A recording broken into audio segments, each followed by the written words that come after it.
我们在坟场发现了他的身影。哦，那家伙终于敢现身了。哼，不怕死吗？库罗德，那就不惜一切代价将他抓过来。遵命。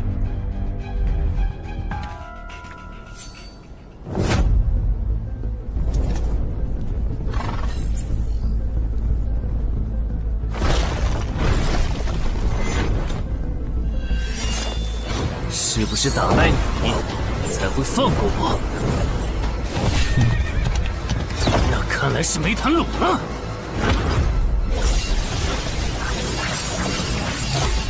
剩下躲不掉，也来不及格挡。这就是你的实力。还没分胜负呢。敬酒不吃吃罚酒，那就把你变成亡灵，带回去。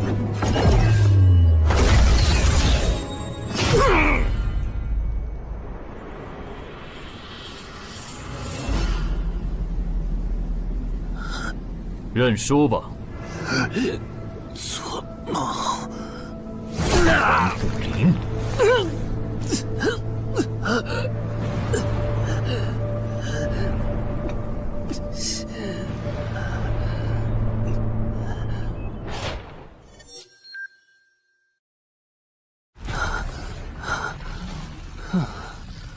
还好只是梦啊！等等，啊！不是，这地下室入口，竟然真的上到我家里来了！2030年，世界各地相继出现地下城入口。在经历了一系列探索、争夺、开发和地下城失控所引发的骚乱后，各国政府确认了5件事：一、入口无法被破坏，但攻略地下城可以使其关闭。2. 如果未能在规定期限内攻陷地下城，那么该地下城入口将翻转，地下城内的怪物将涌入这边的世界。3. 步入地下城并存活的人类将成为冒险者，自此踏上超凡之路。4. 地下城内的怪物等级越高，攻略该地下城的收益越高。5. 最高等级的地下城 BOSS 连核弹亦无法完全消灭。过去10年，地下城入口逐渐被公众所接受，有关地下城和冒险者的情报也被允许逐步公开给公众。冒险者周刊报道显示，冒险者人员十分稀缺，但却人均千万富豪。这一消息令冒险者这一职业变得非常受欢迎。对普通人来说，冒险者就是一步登天的门票。所以你过去3年的冒险家生涯，为你赚取了超5亿的财富。当然，对于刚刚成为传说级冒险家的我来说，这只是个开始。但少有人知道，每一位高等级冒险者的背后，都有许多普通冒险者和无辜平民的牺牲。而我们的主人公陈海，恰好是知晓这一秘辛的少数人。你还真是给我出了个大难题啊！能让人一夜暴富的地下城，可对我来说也没啥用啊。毕竟我又不缺钱，而且我记得地下城的死亡率好像很高，搞不好我会死。要不把它上交给官方冒险者协会算了，说不定可以换点特别的好处。嘿嘿嘿嘿。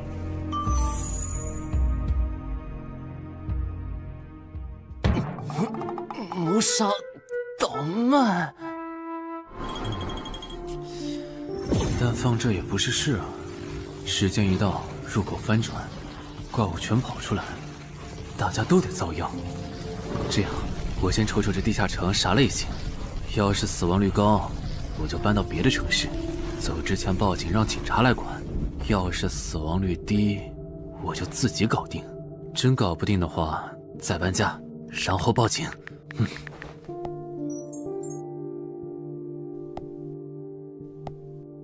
嘿，运气不错，是 Level 2的狩猎型入口。地下城入口的等级可以靠入口的规模判断，陈海家的入口太小，只能是入门级。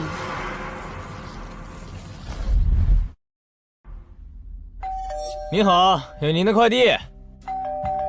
来了，是你的快递，在这签字。好的。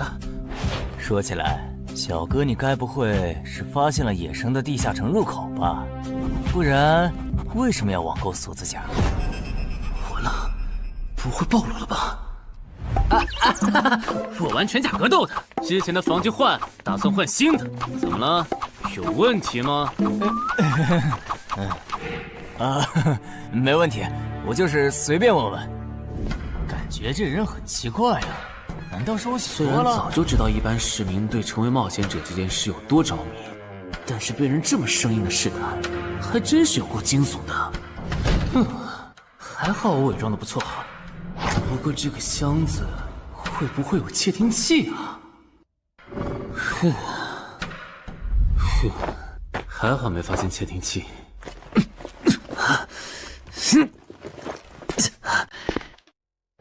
有点重，还有胸口也有一点点闷。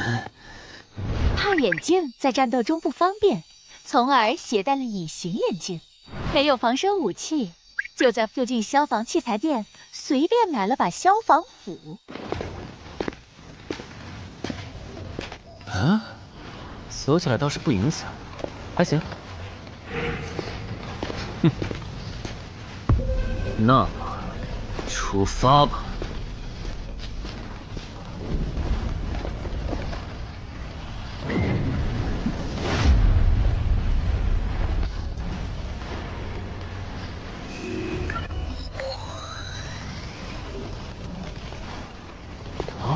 不是地区地形吗？那看来我的首战对手大概率是豺狼人了。讨厌，这套锁子甲没白买。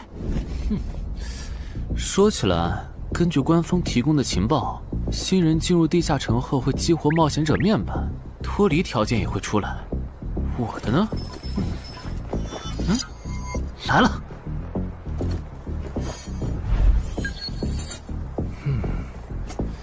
我记得普通人基础属性是10点，8点算弱，14点就很牛了。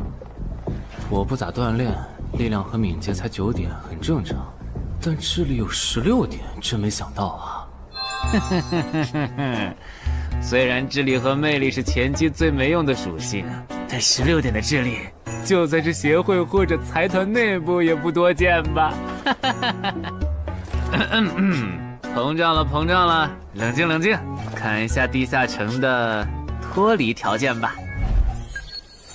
脱离条件：杀死任意一只潮汐鱼人。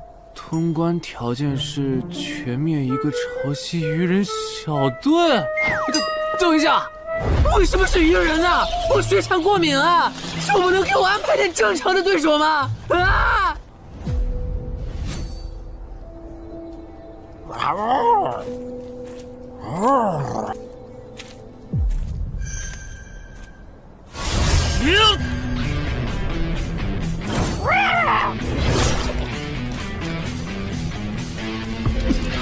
不是吧，这都被躲过去了。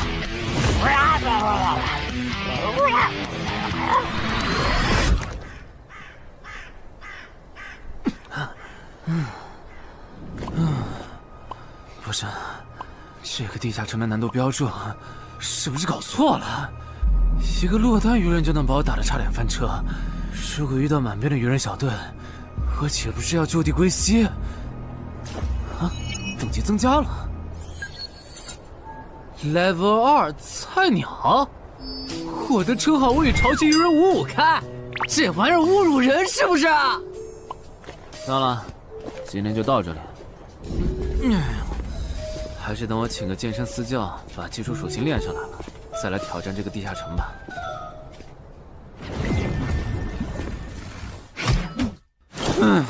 累死我了，半年的运动量都干出来了。又咋了？哦，任务结算呢？我记得地下城的任务结算好像也能爆出奇物的。嘿嘿嘿，我的要求也不是很高，给我瓶加属性的秘药就行。菜怎么了？谁还不是从菜鸟过来的？气死我了！罢了罢了，有总比没有好。让我看看这个保温杯有啥功能。该物品每天可以凝聚500毫升纯净水，可升级。这垃圾东西谁要啊？气死我了！你好，我预约了安教练。哈，您就是陈海先生吧？安教练已经在 VIP 室等您了，请跟我来。好的。没想到东山这样的小地方，竟然也有专门为新人冒险者和冒险者候补提供塑身服务的健身教练。冒险者的6大基础属性中，力量、敏捷和体力是可以通过锻炼得到显著增长的。这一年的健身费也太贵了，都和我一本新书的版税差不多了。不过只要能让我的身体素质在短时间内得到显著提升，陈海先生，这点钱就花得值。陈海先生，您之前有过健身经历吗？没有。那为什么要花这么多钱请安教练？新手打基础的话，请普通一点的教练就够用了。还是说，陈海先生，你已经成为了新人冒险者，比较赶时间？这旁敲侧击的，还真是够直接的。哼，有条件的话，那肯定要请最专业的。以冒险者为目标，普通教练不能算是好的选择。这样啊？我总不能和你说实话吧？那您应该能和安教练聊到一块儿去。登山是最好的健身教练会是啥样的？好紧张。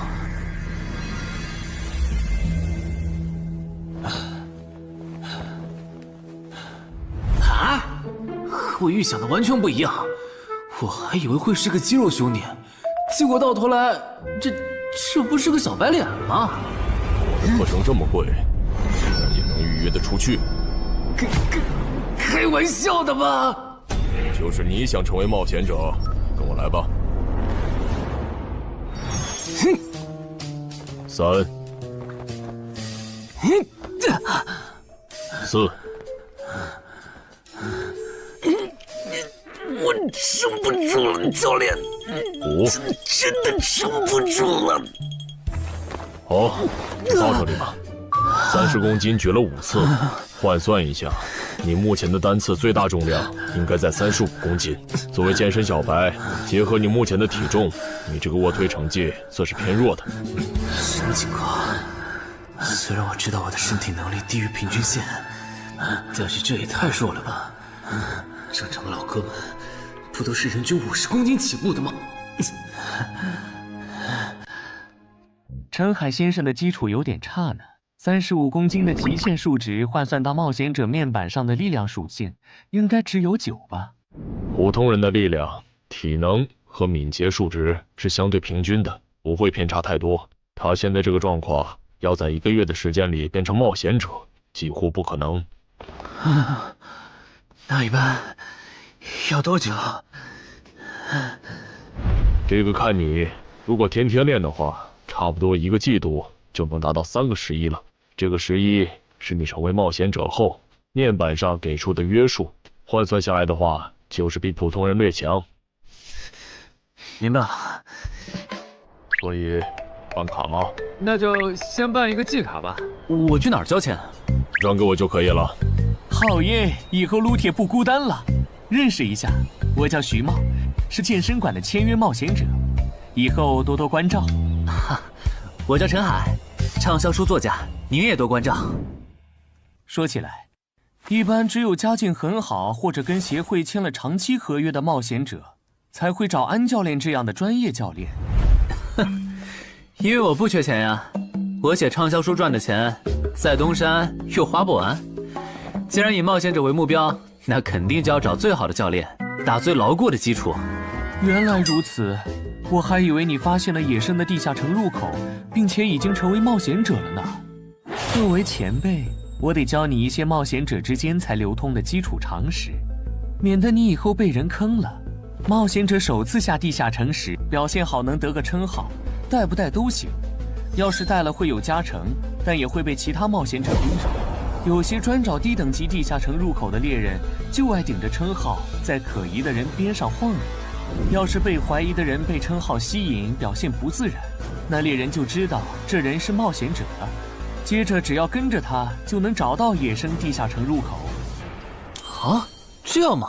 真是学到了。没啥反应，看来他真不是冒险者，就是个有点钱想当冒险者的弱鸡作家，那就没价值了。幸亏我先和超级任务开这个称号太丢人了，没装上，不然今天肯定暴露了。安哥那边应该已经快拟完你的健身合同了，咱们过去吧。好的。国内有名的畅销书作者，还是专门写冒险者题材的。怪不得他有财力和动机买我的课，是想把身体数据打磨上去以后进军冒险者行业吧。而且他对课程的学期也没有明确要求，不像是发现了野生的地下城入口需要快速通关的样子。确实，程海是冒险者，或者他发现了野生的地下城入口的概率确实很低。这样，如果徐茂带着他回来的时候，他的注意力没有放在我的头顶，那就走正常流程吧。如果他有异常，那就别怪我了。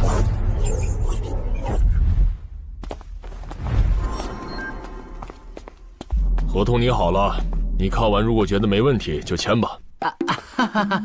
好的。喂，不是吧？连健身馆的3A 级教练也……这边。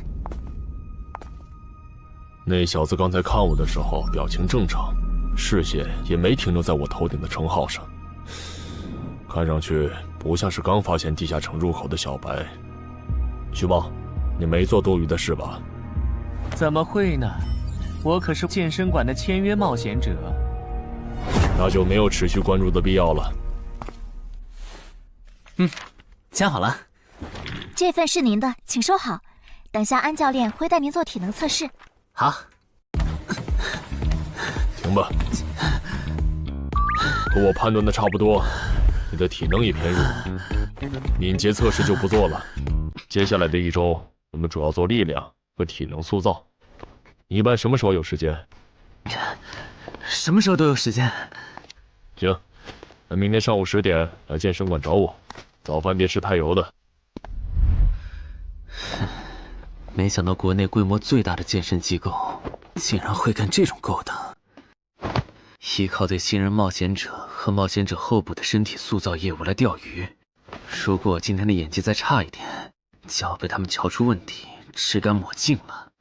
怪不得东山这种小地方会有3A 级教练常驻，恐怕全国各地……等等，这样看，所有和冒险者沾边的服务应该都有坑，包括我买的锁子甲。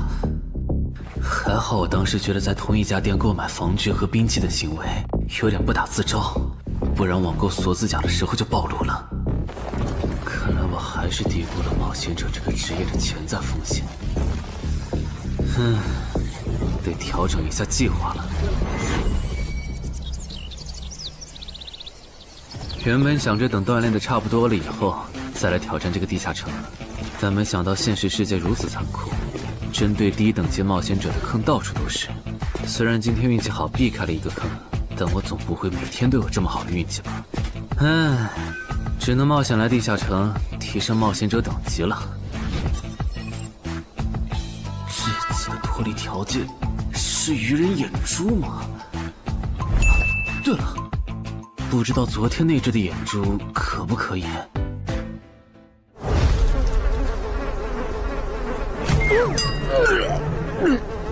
早都被啃光了呀！看来这附近有类似野狗的生物。不过好在眼珠还在。好耶！今天可以不用战斗了，等下只要记录一下这地下城的地形。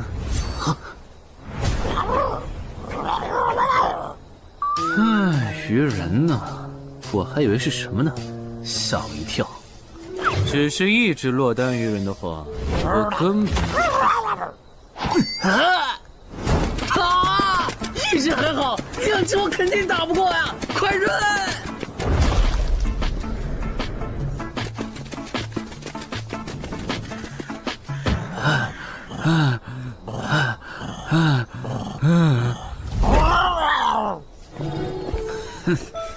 你都死到临头了，还这么嚣张，没发现吗？你和你的同伴跑散了。哼哼，现在换我来进攻了。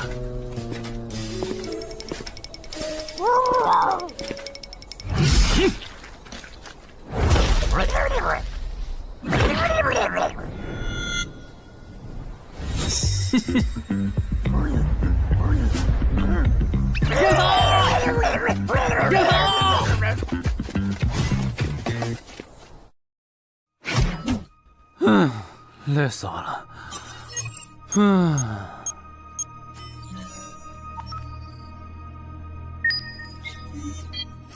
不是吧？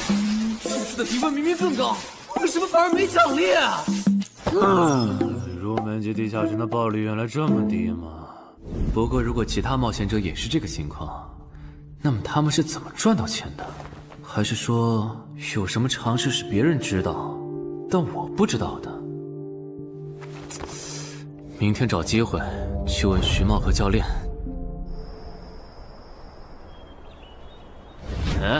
徐茂和安教练还没有来吗？徐茂去隔壁室了，大概要过几天才会回来。安教练今天临时有事，得中午才能来。好吧，那我先去 VIP 室做体能训练。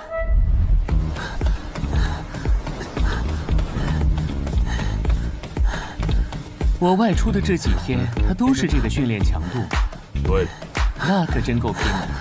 这样看，用不了多久，他就能把力量和敏捷提升到11了吧？对，如果他能一直保持1个季度下来，力量、敏捷和体质恐怕都能到12。说起来，教练你就没考虑过把他吸收进健身馆吗？这种有钱又有行动力的好苗子，只要不出意外，以后绝对能成为中间冒险者。你回来之前我就问过了，但被他拒绝了。他想通过黑市的路子成为冒险者，然后当独狼。陈海，你这也太拼了，练这么猛很容易受伤的。还是说你打算今年就成为冒险者？能尽早成为冒险者，肯定要尽早。拖久了，以我的财力恐怕就上不了车了。毕竟时间越往后，冒险者名额的价格也就越贵。倒也是啊。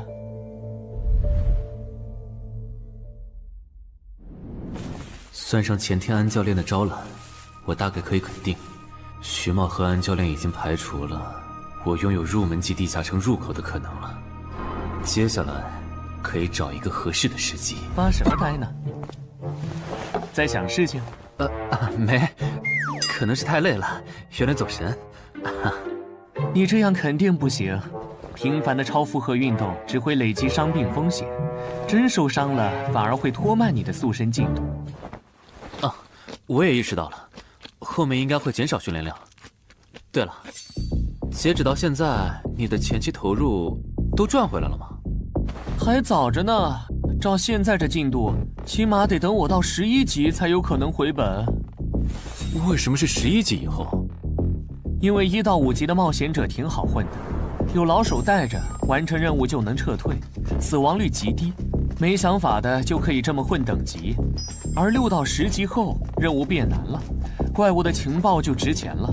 上阶段的混子在这阶段就去收集情报，死亡率虽然变高了，但还能接着混。只有到了11级，地下城的难度提升到混都没法混的时候，才是我这种冒险者开始盈利的时候。这个阶段的冒险者对实力的提升最为迫切，装备、奇物、技能书，一切能提高生存率的东西都能卖出很高的价格。不是，我不明白，11级后的地下城那么危险，为啥6到10级的冒险者不提前准备？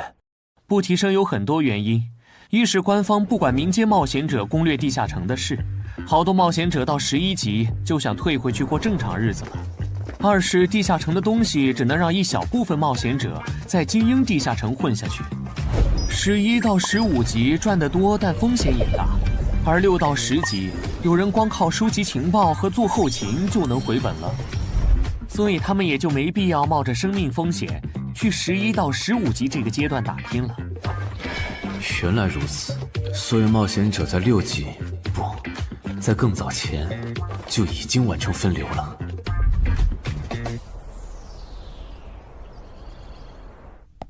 哼，真是学到了，怪不得我在论坛上很少找到有用的情报和攻略，原来有很多人靠卖靠谱攻略和情报赚钱。不过更让我惊讶的还是这件事。同一个地下城，冒险者就算反复刷脱离任务，也只能得到1次结算奖励。这样看，这个地下城入口能为我带来的价值，就只有通关奖励，以及将误入其中的普通人转化为冒险者这2点了。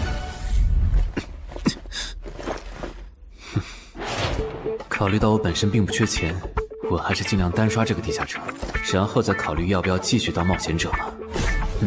先用徐猫教我的方法，前期以收集情报为主，有十足把握了，再考虑通关的事。脱离条件找到湖？啊，这次的脱离任务竟然不需要战斗，还好买了一架无人机做辅助，不然纯靠人力搜索找湖肯定是个大工程。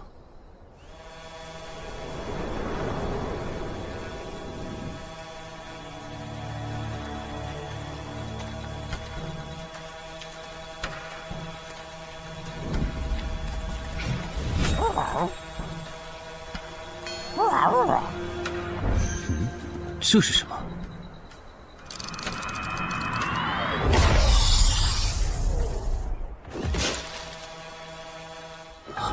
刚才那个应该是鱼人吧？虽然外形和气场和我之前遇到的鱼人有很大差别，但他应该也是鱼人，只不过等级应该更高。算了，先不管他。等我完成了脱离任务，再回来找那只橘红色鱼人。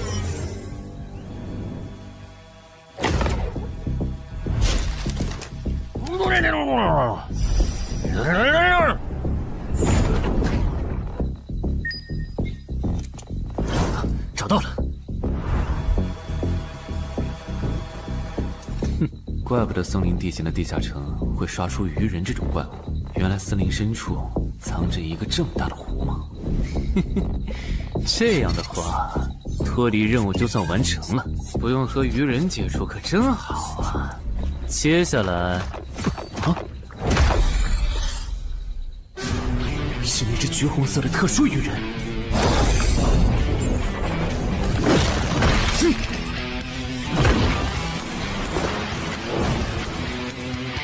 幸亏我刚刚反应快，不然可就重伤了。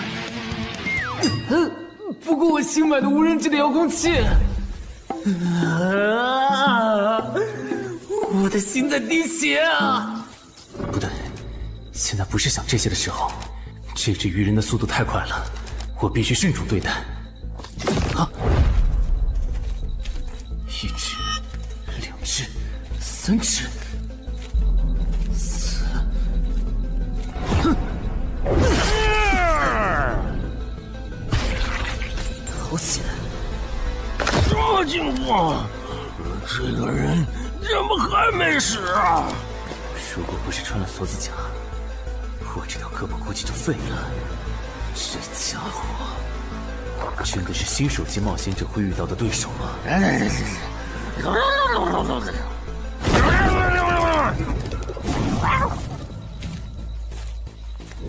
如果只是和这只橘红色鱼人单挑也就算了，关键我还得抽出一部分精力来处理身后这几只杂兵。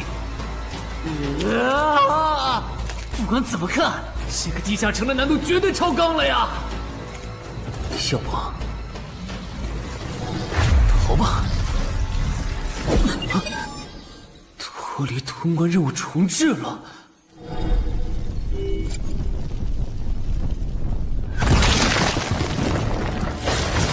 我说全岁，你这样很像是在虐尸出气，有吗？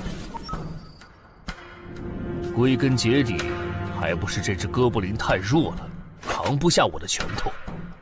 能扛住才怪呢！明明只是 Level 5，却有着不下于 Level 9冒险者的综合实力。你这样的怪物，在入门级地下城里，怎么可能会遇到对手嘛？有的哦。如果我能遇到传说中的 bug， 那就能在低等级地下城里遇到下一阶段才能遇到的强力怪物。只要能从他们手底下活下来，我就能拿到补偿奖励奇物升级券。到时候我成为传说级冒险者，就更有戏了。果然，我和你们这种明明还只是 level 5，但眼光却已经放在传说级冒险者上的怪物，是真的合不来。不过，奇物升级券和它的获取方式，无论怎么看，都只是博人眼球的谣言吧。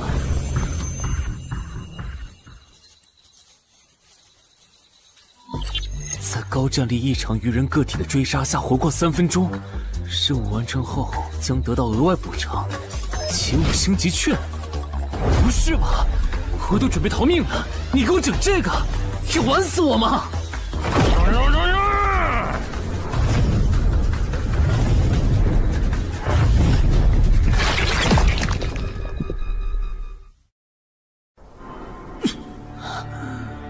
我这算是逼上绝路了吧？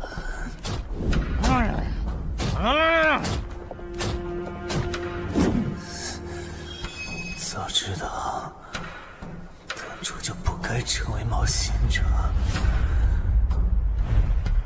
好好当个畅销书作家不好吗？虽然嘴上这么说，但我其实很清楚，这些年因为写冒险小说的缘故，我一直对地下城有向往，向往自己成为冒险者，体验那紧张而刺激的冒险者生涯。是的，虽然我怕死，人怂又不能打，但我的冒险人生绝对止步于此。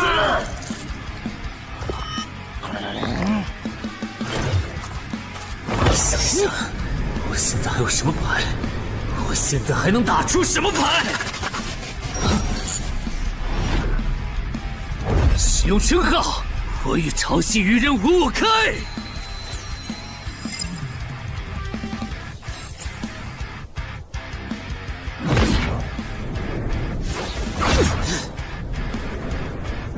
身体变轻盈，力量也变强了一点。不止如此，这些鱼人的动作也变得迟缓了许多。我的动态视力也加强了吗？能行，现在的我能行。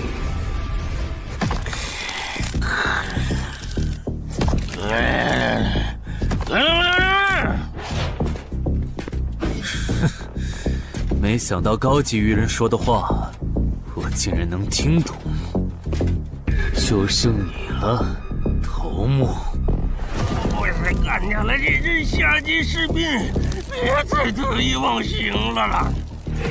我知道的，即使身体能力获得了大幅度提升，穿上这一层锁子甲的我，依然不具备能和这只橘红色鱼人拼速度的可能。机会只有一次，利用鱼人直线攻击和我头部暴露的弱点，对方的进攻方式、路线和目标都已确定。我要做的就是舍弃头部的防御，用它做诱饵，争取到一次以伤换伤、重创对方的机会。如果这一次机会我没有把握住，那么吃到教训的他，必然不会再给我翻盘的机会了。这种生死皆在一瞬间的体验，真让人血脉喷张，沉醉其中，无法自拔。就是现在！我这不是挺能干的吗？可能真的。开什么玩笑！我居然会被这种弱者可恶！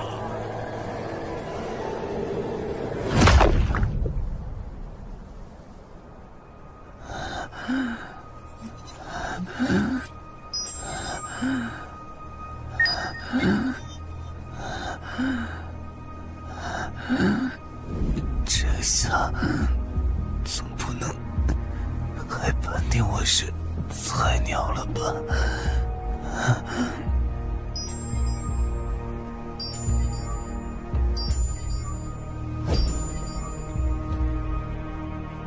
平平无奇的保温杯吗？对，平平无奇保温杯。使用起物升级券。啊！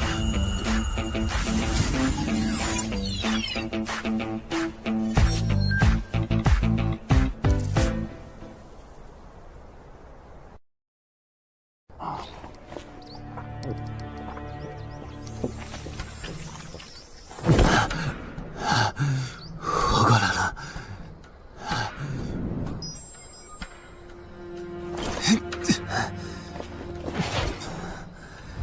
已经愈合了。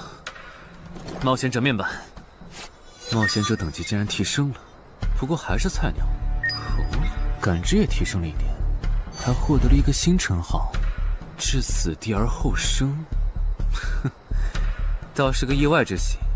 再看一下通关任务重置后变成什么了？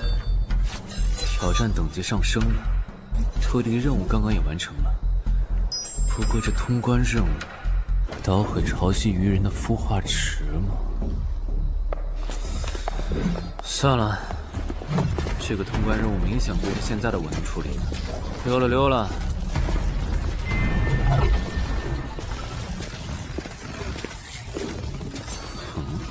是错觉吗？怎么感觉这个地下城入口变大了？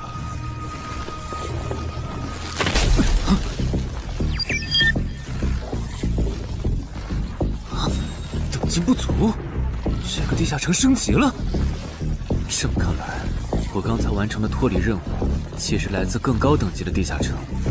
怪不得任务难度提升了那么多，脱离任务掉落的奖励这么丰厚。隐藏之眼，我没记错的话，论坛上有个大佬，好像一直在强调这个东西的稀有性和重要性来着。哼，那必须要转职啊！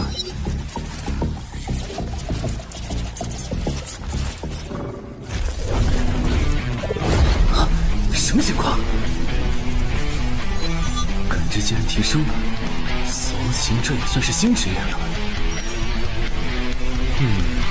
越接近死亡的话，属性点提升就越大，可以1至4点。啊，刚刚啥玩意儿？我家？这就是感知16以后的世界吗？即使闭上双眼，我的大脑依旧能够准确勾勒出客厅每一角。真不敢想象，20点感知的人类眼中的世界又会是什么样子。说起来，我与潮汐鱼人555开这个称号的效果，刚刚在地下城已经体验过了。这个至死地而后生的称号，效果又会是什么呢？被逼入绝境以后，就能得到力量、敏捷、感知，每个加4点的加成。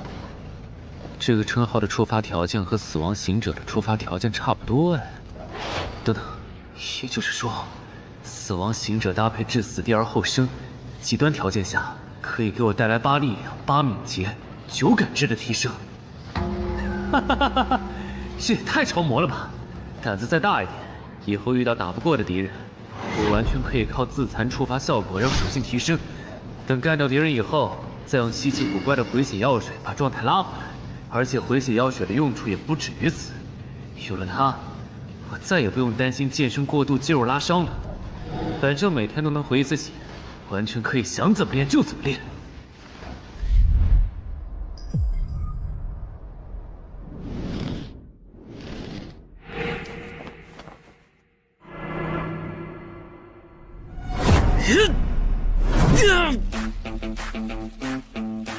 真惊人！谁能想到，不久前还只是个健身小白的他，只用了不到2个月，就达到了正常人要用1年才能取得的成果。就他那训练量，换别人来早就去 ICU 报道了。但他一通瞎练下来，还能活蹦乱跳，这说明他体质很牛啊，至少有16，甚至都有可能17或者18了。安教练，你这次是看走了眼呐！陈海还在练呢。啊，恭喜啊！你现在的力量、敏捷应该已经到达12点了。以你现在的身体素质，准备充分的话，是完全有能力完成新手级地下城的脱离任务的。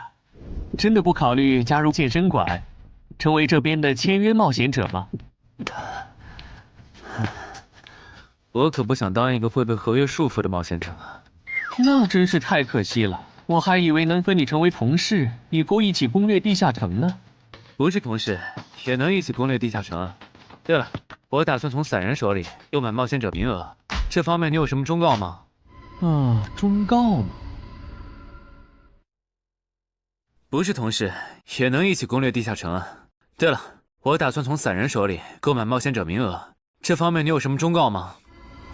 忠告嘛，那我推荐你去找散人联合。散人联合？我没记错的话，他们好像是国内最大的散人集团吧？对，如果你想走黑市的路子购买冒险者名额，那么我只推荐你选择由散人联合提供担保，或者他们自营的低等级地下城入口。为什么？我感觉找独狼冒险者明显更好啊，省钱又省力。因为涉及到冒险者名额买卖，无论买方还是卖方，其实都存在巨大的交易风险。卖家怕遇到伪装成萌新的入口猎人，买家怕交了钱对方不办事。但有散人联合的介入就不一样了，虽然他们的佣金很高，但是作为冒险者资格地下城相关产出生意的龙头，他们为买卖双方提供的契约书还是很值得信赖的。原来如此。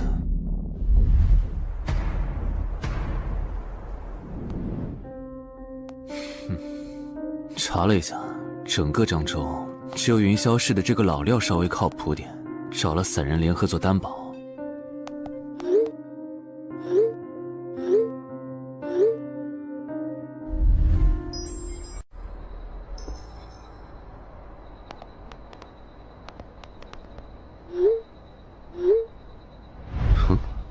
这边，云霄老司机，没错，你就是爱写作的东山市民吧？你好，就差你了，快跟我来！签完契约书以后，我好带你们去地下城。好了，契约的内容分3项：一，交易完成前尾款将由我方承担；二，双方都不能做出违反安全协议的行为；3，不能向任何人暴露此地下城入口的具体位置。诸位对契约内容有疑问吗？没有。没有。没有。那么，契约成立。手臂在发光哎！哟，好神奇啊！好了，我的工作完成了，希望以后还有机会为诸位服务。等下大家再跟我走一段路，我带你们去地下城入口。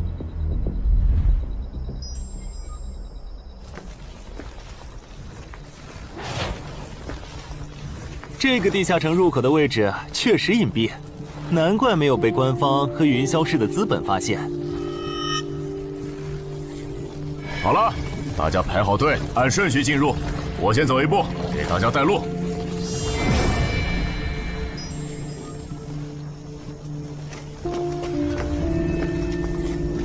这批新人怎么样？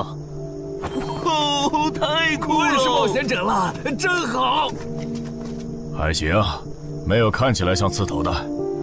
那就好，等会儿记得我们之前说的。卖家原来有2位吗？好了，大伙儿看向我这里，学着我的样子对空气喊：“冒险者面板！”冒险者面板。大家可以在冒险者面板的个人信息栏查看到自己的基础属性，往下滑动，可以在任务栏查询任务。不是吧？我的基础属性原来这么低的吗？冒险者面板上的内容只有冒险者本人才能看到，所以不用担心个人信息暴露的问题哈。麻烦大家把你们的脱离任务报一下，我这边做一个整理。任务？哟，这个物种论坛的入门级地下城怪物图鉴里好像没有，这个地下城有问题。这个地下城该不会和我家里的那个一样，存在某种致命的设定吧。基于幸存者偏差，如果一个入门级地下城的怪物没有被收录进论坛的新手常见怪物图鉴，那只有2种可能：要么它确实很罕见，要么就是遇到它的冒险者基本都死在地下城里了。警告！警告！此人违反了安全条例，未说出正确的脱离任务。那个眼镜男说谎了？不是吧？这才哪儿到哪儿啊？就有人触犯安全条例了？你听我解释，肯定是他出 bug 了。契约式的契约当然不是绝对的，但对你这样的菜鸟来说，它是不会出问题的。你的脱离任务绝对不是采集高价值草药，你骗了我们。他刚进冒险者圈子，不懂规矩，做错事也情有可原。您大人有大量，再给次机会吧，是不是啊？对，再给我次机会吧。下不为例。大家再说一遍自己的脱离任务哈，这次别搞错了。我的任务是找到湖中女妖。我是聆听女妖之声。我的是凝视女妖10秒。我的也是找到女妖。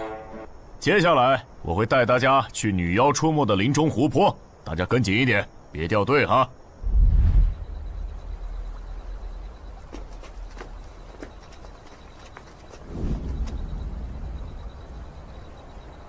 冒险者面板。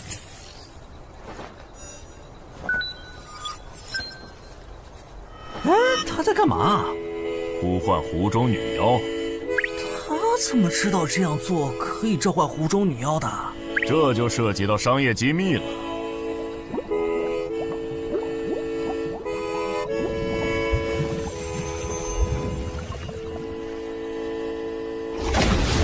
女妖出来了！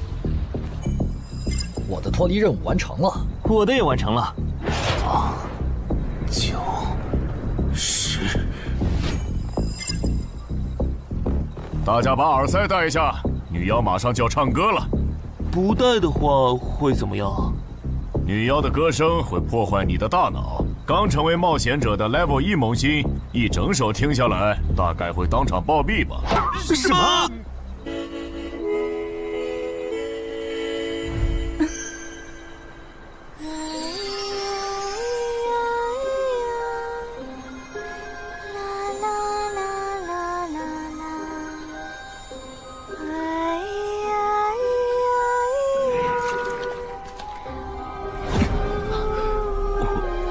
被醒了，就听了这一小会儿吗？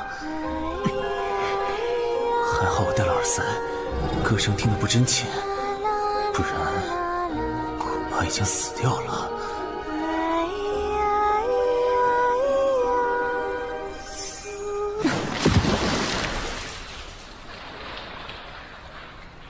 大家的脱离任务都完成了吗？都做完了，那咱们就原路折返回去了哈。搞笑，让我们原路返回？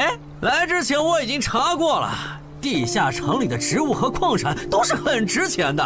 你这么急着赶我们走，不会是想要独吞这个地下城的产出吧？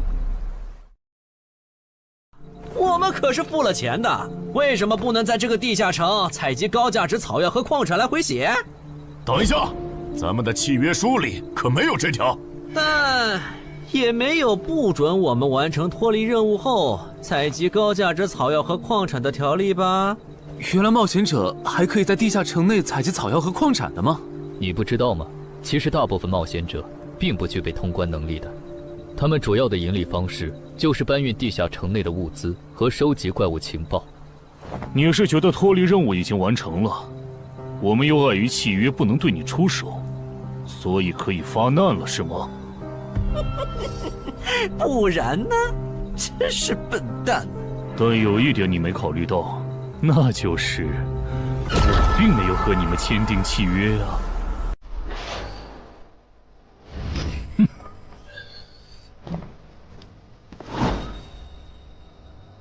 你们两个什么意思？没什么，单纯看不惯而已。我觉得这位朋友的理由其实挺合理的，只是一些药草和矿产，没必要那么计较吧。但是基于契约文书第1条的话，如果有人死亡，我们就拿不到尾款。你可以保护我们，作为回报，我们可以将采集到的一部分物资分给你。不好意思，我们并不想冒这个风险。真的只是因为不想冒这个风险吗？难道不是因为这个地下城藏着别的秘密，你们怕我们发现它吗？我明白了，你不是新人冒险者，你是奔着通关任务来的。老六，你应该能感受到吧？咱们之间谁更强？可恶！地下城让给他们，我们走。啥？你等等我呀！他们为什么就这样走了？这不很明显吗？这2位帮我们说话的朋友，其实是比那2个人更强的冒险者呀。过奖，其实强的不是我，是我的这位朋友。等等，不太对。3人联合的契约师不会蠢到让假装萌新的冒险者轻松找到契约书漏洞，这不符合逻辑。大家可以自行选择，接下来是单独行动，还是跟我们一起行动？单独行动的话，你们的收益可以独享；如果跟随我们一起行动的话，通关奖励我们要1半。1半？这么多？这叫多？你没仔细听吗？是通关奖励的1半。这2位资深冒险者的目标是通关。新人冒险者的通关率一般只有10%，甚至更少。就算分出去1半，我们也领先了90%的新人冒险者。大叔，你别得了便宜还叫委屈啊！所以这其实是好事。对新人来说，第1次通关时间是重要分水岭。新人冒险者越早拿到通关奖励，未来的冒险者之路就会越顺畅。那就是说，就算我只拿到1半的通关奖励，也会比绝大多数同等级的冒险者要强吗？如果你没有浪费这些开局资源的话，确实是你要强一点儿。请让我也加入你们，也包括我。我也要。那帮没良心的，签契约书前都说好了，只涉及脱离任务，其他不包的。任务一完成，他们就变脸了。差不多得了，都走了这么远，他们不可能再跟着了。你不用演了。哦。嘿嘿，不过你这次演技提高了不少嘛。刚才我一度以为你打不过那个顶着战斗专家称号的冒险者来着。我确实打不过他。啊？不过他也很忌惮我就是了，要不然不会用劝退的方式赶我走。原来如此。那你觉得他们能通关吗？可能性太低。个人判断，这批冒险者里，最多只有1到2个幸运儿能活着走出这个地下城。什么嘛，这不就和之前的几次一样了吗？真没意思。哇，酷哎！既然大家已经决定联手通关，那我也不藏着掖着了。我能够为认同我、信赖我的队友带来一点基础属性的随机增幅。他说的是真的，我的力量加了1点，我加的是感知，我的也增加了。体力涨了1点。原来团队领袖这个称号是用来提升自己的队友啊，还怪好用的。我这边还有一个问题，我们现在只知道口琴声能召唤女妖，并不知道其他的召唤方法。女妖要是一直躲在湖里，大家的通关任务就没法完成。这不是问题，我的称号可以让我强制激怒指定目标，被激怒者将减少2点智力，变得冲动易怒。他也是冒险者吗？至于建立强制对话的方法，只要引起对方的注意就可以了。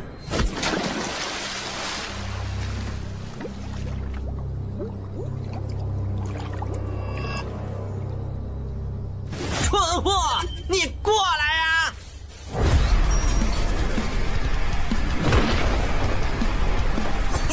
成功了，他被我激怒了。剩下的交给我吧。大家散开，让战斗专家来先是女妖，其他人换上耳塞，在外围找机会。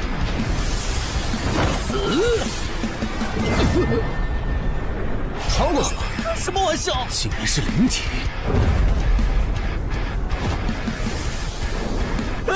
等一下！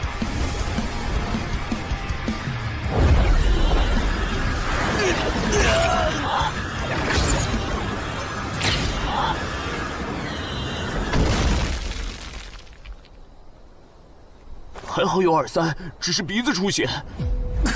不是吧？这个女妖原来是个妖魂！娘，有把握吗？有，但是会比较费时间。上一个地下城刷出来的僧侣之拳应该会有效，但熟练度还没上去，打起来会很慢。慢就慢了，这只女妖应该没有其他攻击手段，对我们的威胁很小。我有预感，这个地下城的通关奖励会非常丰厚。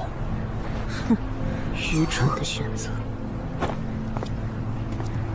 等等，你先别走。不是吧？10万个人里都不一定能出一个的感知16点的人，竟然让我……你为什么觉得他们的选择是有问题的？使用称号，他们当我不存在，真晦气。喂，你搁这对空气自言自语什么呢？不是，我刚才……不是没人吗？幻觉吗？有东西过来了！什么东西？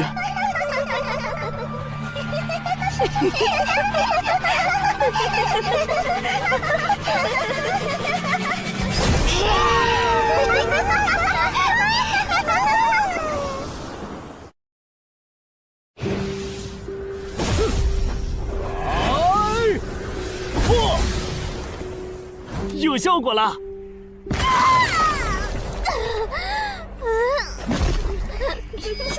什么声音？我们搞错了，这个地下城不止一个女妖，那2个卖家没安好心。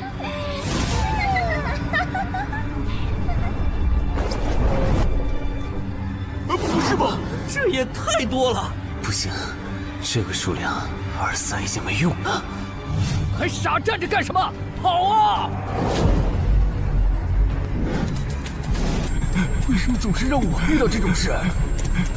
天和子爷那时候是，现在还是。看在你老婆和女儿的份上，我觉得应该放过你。谁叫我最喜欢看别人抱憾终身、活在憎恨和痛苦中的样子呢？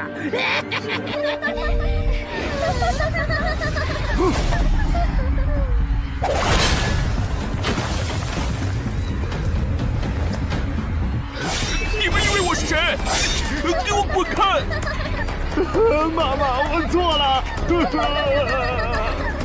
来呀，也不怕你们！来呀！被摆了一道啊！怪不得那2个入口持有者的契约没限制3级以上冒险者进来，原来是想引4到5级的冒险者来通关。等我们团灭后，就进来捡我们的通关奖励，真是好算计。关于如何杀死这些女妖，你有建议吗？这声音，有建议就赶紧说。女妖不光靠声音攻击，还有别的攻击手段。我费了听觉才勉强躲过第1轮奸笑。你是爱喜做的东山市民？对，真是看走眼了。没想到你一介新人竟然比我们这些老手反应还快。但是你不是听觉被废了吗？怎么还能听到我说话？好，我感知16，可以读唇。原来如此，这个地下城我认为是无解的。那些女妖能免疫一切物理攻击，老实说，这根本就不是正常4到5级的冒险者小队能处理的。哦，所以你也没有办法。还有一个办法，除了僧侣之拳，阿良还有一瓶被僧侣祝福过的神油，涂抹长剑后，应该也能伤到那些女妖。不过，这也就给你能伤到他们的力量。我不信新手冒险者能从这么多幽灵的围攻里杀出去。但总不能坐以待毙吧？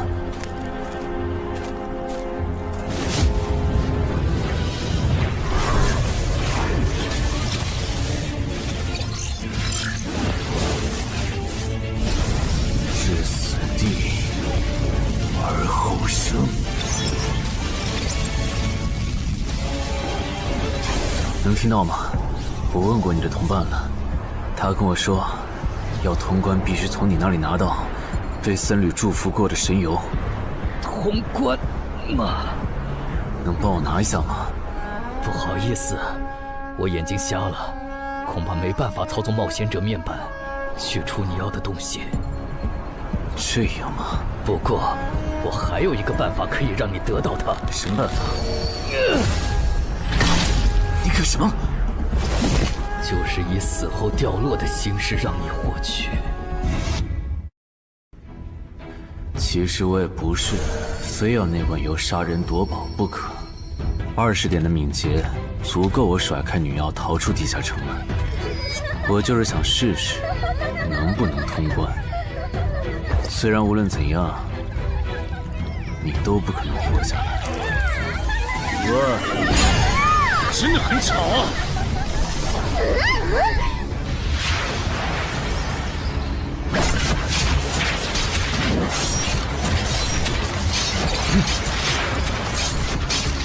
对邪恶生物伤害加0点，那么开始反击吧。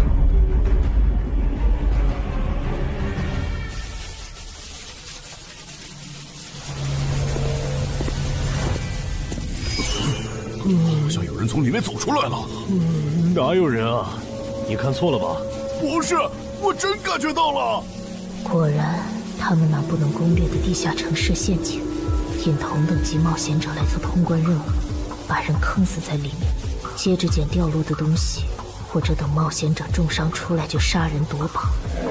户主的儿子应该就是这么被害死的。石斧秃鹫是指利用高难度地下城坑杀同等级冒险者，然后拾取对方掉落的堕落冒险者。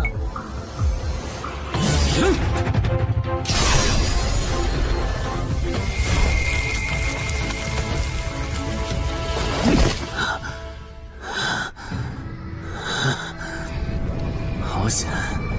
如果再多几只女妖，我恐怕就要被逼出回血药水这个点牌了。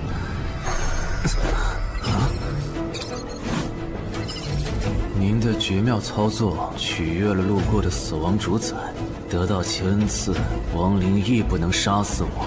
该恩赐可以使您豁免一次来自亡灵生物的死亡判定，免疫一次来自亡灵生物的死亡判定。好霸道的额外奖励！额外奖励都这么丰厚了，合并结算的奖励还高于单独结算，那么肯定要合并啊！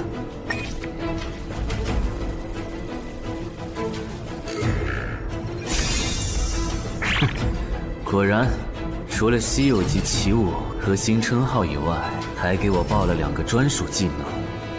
这个地下城的奖励太丰厚了，难怪它的难度如此超标。爱写作的东山市民，你还活着吗？怎么没声音了？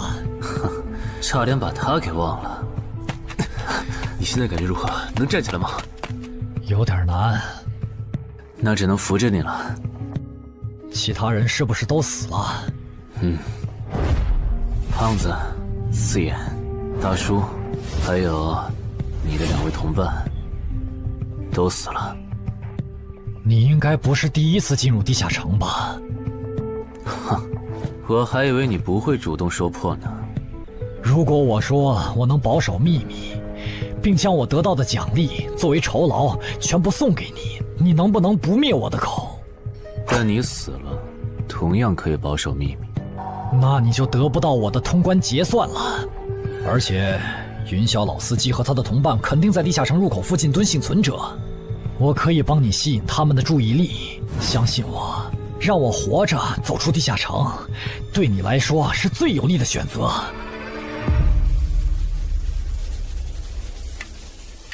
看到了吗？这才是真有人出来了。哎呀，刚才那次算我看错行了吧？等等，地下城在坍缩，他们通关了。不对，小心右边的冒险者，他绝对不简单。可能是狼。先干掉一个弱的，接下来到你了。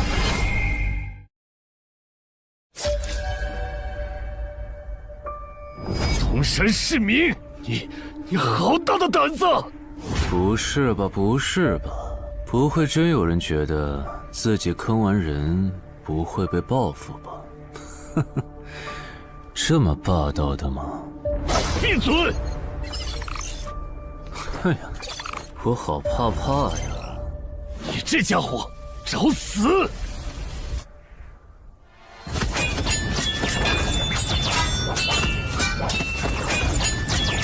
这俩人相互厮杀的程度，有些7级甚至8级的冒险者都没这么夸张的速度。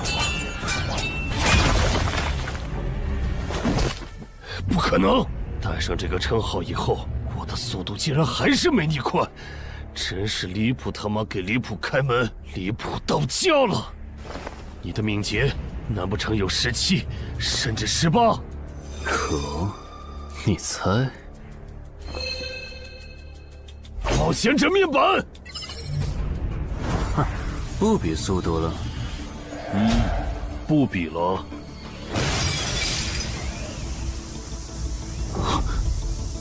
这本来是为那个战斗专家准备的，不过给你也没差了。来好好感受一下我从黑市高价购买的变种蜘蛛毒素吧。什么嘛！你这毒套完全不行啊，比普通人还差，连反击的力气都没有了吗？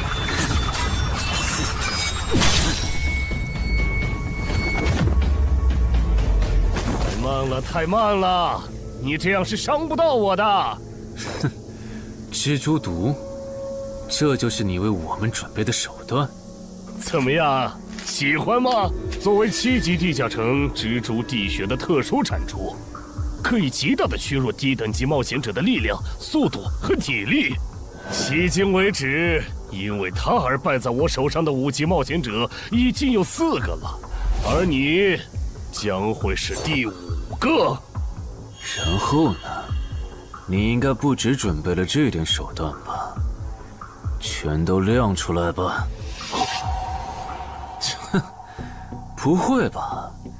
难道这就是你的全部了？当然不止这些。佩戴了毒素携带者称号的我，呼出去的气体、身上的汗液和血管里的血都是带毒的。和我僵持的越久，你中的毒就越深。这战术太吓人了，在6级以下几乎是无解的。我明白了，是我高看你了。我还以为你藏着什么大招呢。关闭技能，与死亡共舞。不可能！怎么还有这么快的速度？你猜？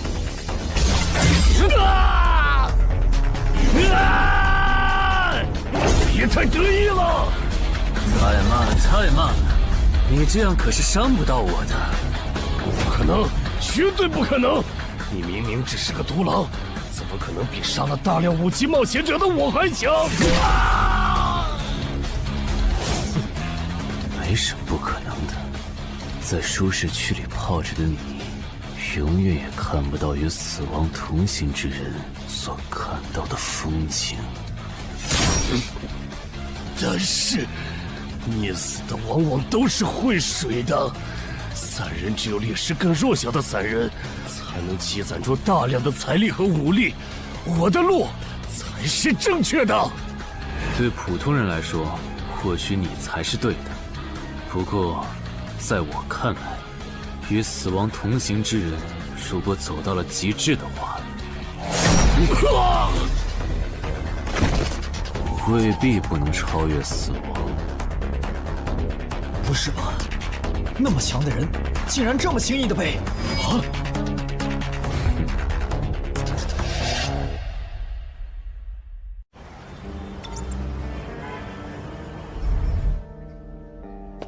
你这运气也太差了吧！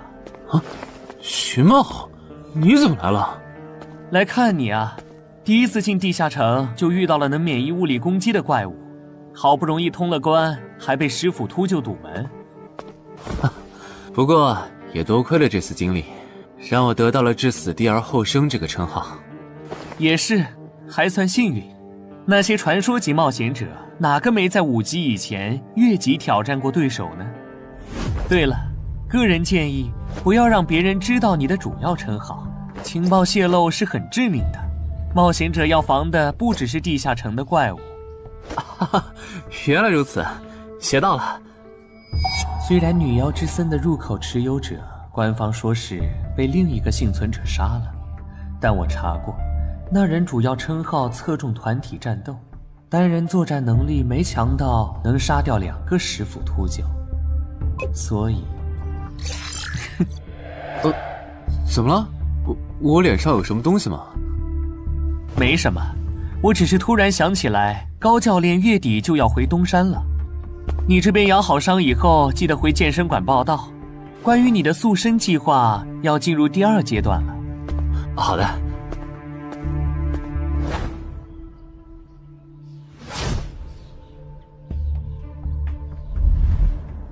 你不打算做攻略型冒险者了？没错，这次地下城经历让我明白，我没当传说级冒险者的本事。与其在这阶段的地下城拼命，还不如到6到10级的地下城多弄点钱，然后就隐退。哎，不过你和我不一样，你有成为传说级冒险者的潜力，但前提是你得改掉独狼的习惯。为什么这么说？独狼玩法在10级前的地下城能提高任务结算评分，多拿奇物、称号和技能，但11级到15级的地下城难度大增，光靠个人根本过不去。如果你想成为传说级冒险者，10级前就得组建自己的攻略团队，不然在11级到15级时，要么会掉队，要么就会被官方财团收编，就没机会再往上提升了。团队嘛。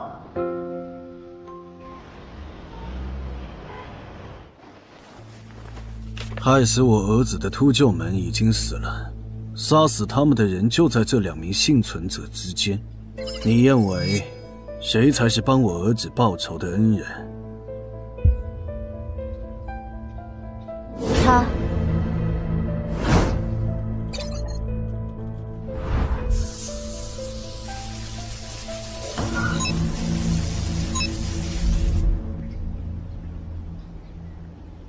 陈海，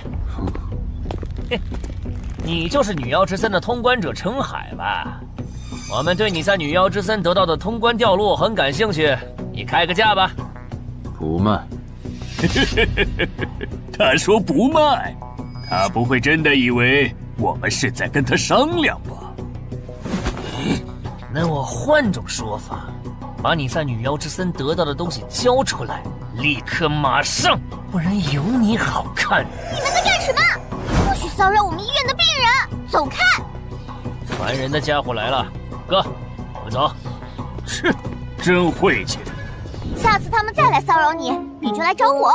我哥哥是10级冒险者，他们不敢惹我。谢谢。不，该说谢谢的人是我。我的好朋友死在了女妖之森，你和王先生攻略了这个地下城，还铲除了用它钓鱼害人的秃鹫。原来还有这么一层关系啊！我和我死去朋友的家人都能感激你。总之，这是地下城暴走后的随机拉人现象。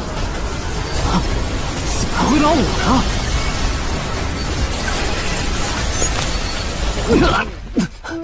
突！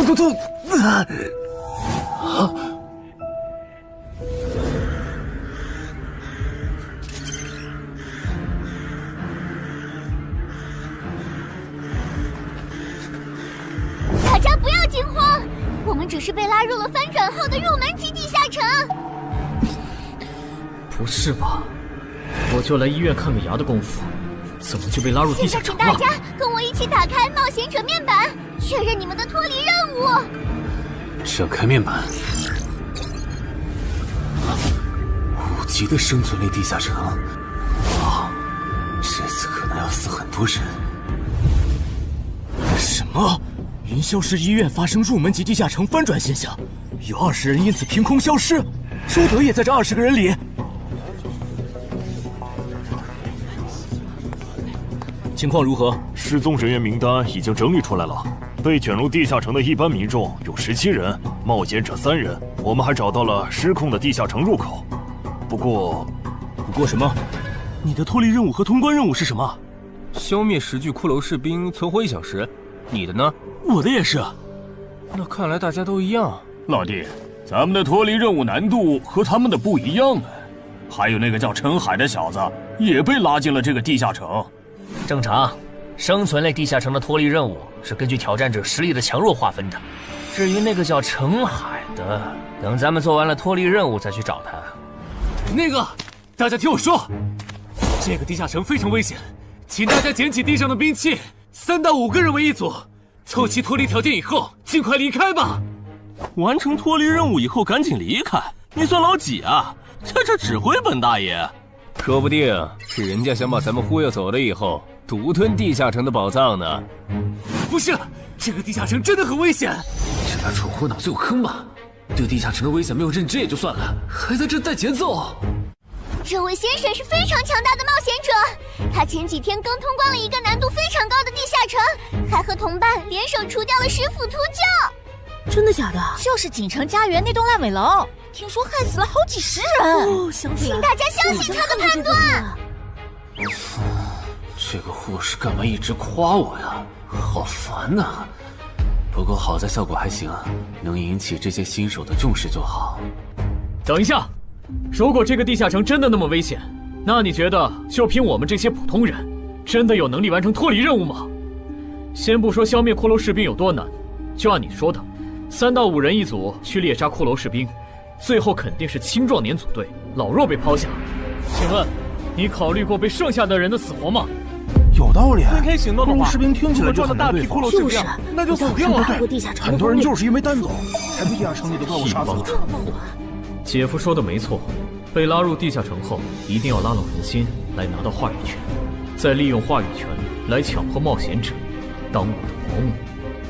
能通关高难度的入门级地下城又如何？当你开始在意这些渔民死活的时候，你就注定得当我的保姆了。你们能信任我吗？那跟我走吧，我带你们去完成脱离任务。好的。谁允许你们走的？作为在场唯一一个有地下城攻略经验的冒险者，你难道不应该留下来保护我们吗？对呀，能力越大责任越大。我看他就应该帮我们把脱离任务给做了。对，送佛送到西嘛。第一，我不是官方冒险者，我没有义务来保护你们的安全。第二，不要对我道德绑架，不然我真的不介意走之前打断你的腿，把你留在这里自生自灭。这人怎么这样啊？保护老弱不是最基本的道德吗？活该他不是官方冒险者，看来道德品质不过关。你们干嘛去？我觉得那个人说的很对，既然通关任务是存活1小时，那肯定是越往后越危险。对普通人来说，早点完成脱离任务离开这儿才是最优解。切，不走留着被你们道德绑架，免费当保镖吗？我们又不是傻子。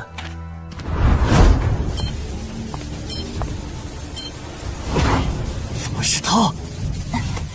这个地下城有什么问题吗，尚科长？这个地下城最大的问题在于，接下来的1个小时，能有几个人活着走出来？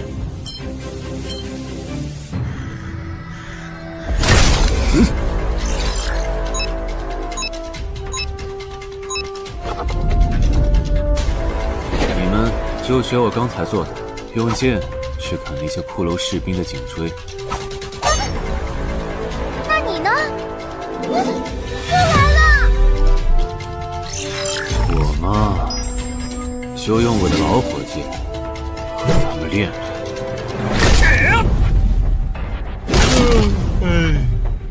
打完这批记得换班啊，老哥。好嘞。骷髅士兵不刷新了，看来并不是无限的。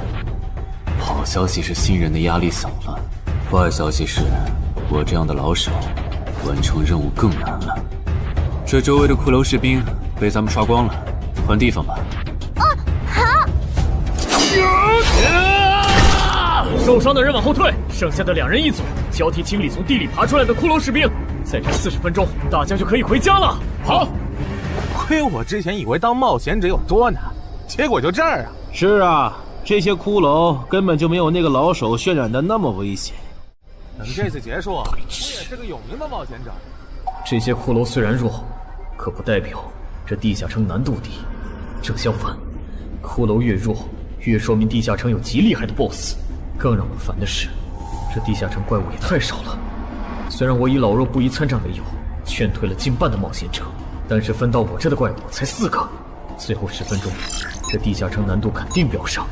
要是接下来10分钟都没有新的骷髅士兵刷出来，我就得自己想法子凑够剩下的6个骷髅士兵了。脱离任务做完了？嗯。你呢？还差几个？8个。把机会都让给他了吗？那你先回去吧，我们继续刷骷髅。等做完脱离任务以后，咱们3个在外面集合。10年来没有一个人通关。不止如此，这个地下城的幸存者们也非常奇怪，几乎所有的都是新人。怎么会有这么奇怪的地下城？正常不都是冒险者越强大生存率越高吗？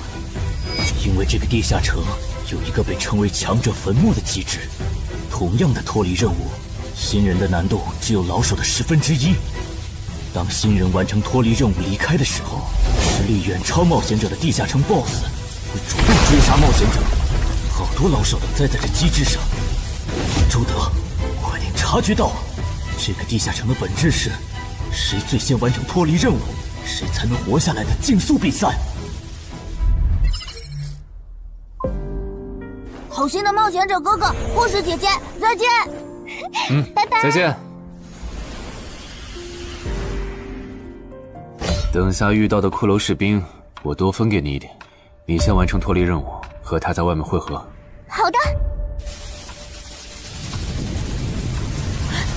有人完成脱离任务出来了。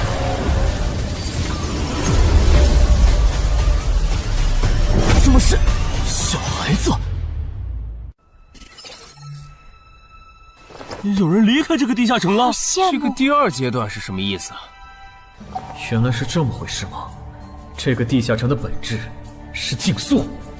吕明、王志勇，你们2个跟我来。老弟，有个人完成脱离任务离开了，是不是那个叫陈海的人呢？不可能，先不说他还带着2个累赘，光冒险者们要杀的100个骷髅士兵就不好找。那会是谁呢？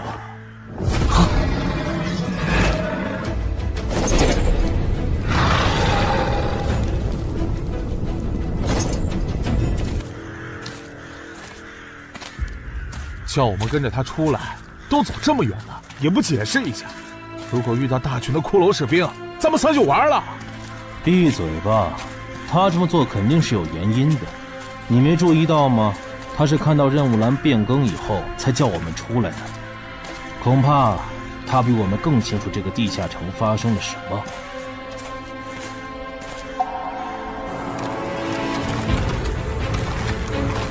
准备战斗！他们3怎么走得这么久才回来？周德当初就不该气走那个冒险者。脱离了。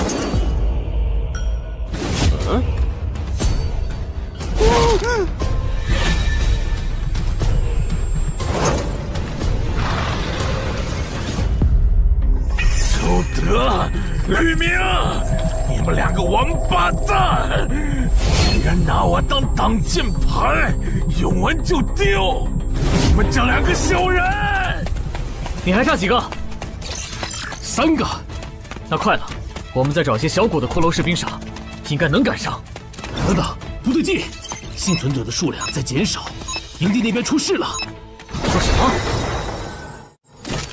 陈海哥，这阶段是什么意思啊？可能是难度提升，前接下来会出现更强的怪物的意思吧？这个你别管。你的脱离任务做到哪儿了？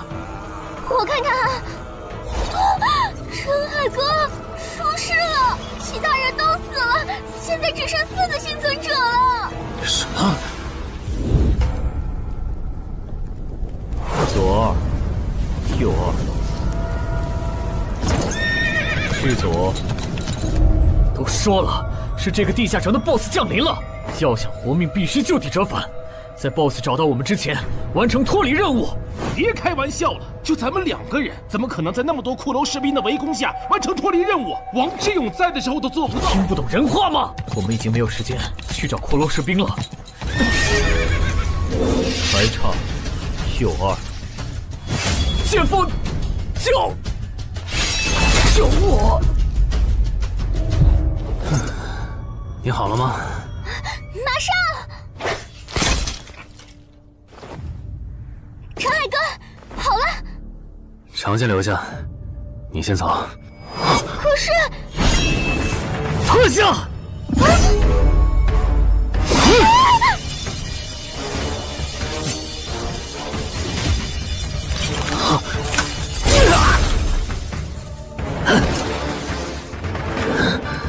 好强！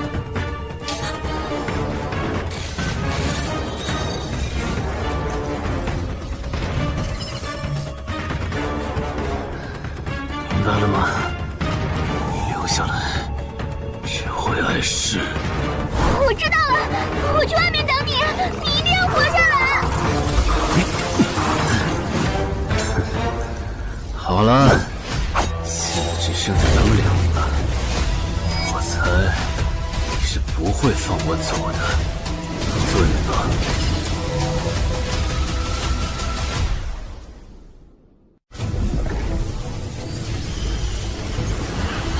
是护士姐姐，里面还有幸存者吗？有，但是陈海先生他……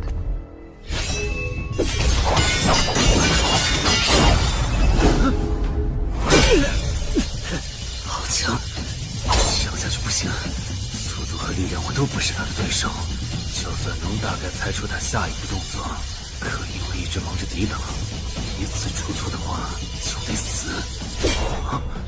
要走！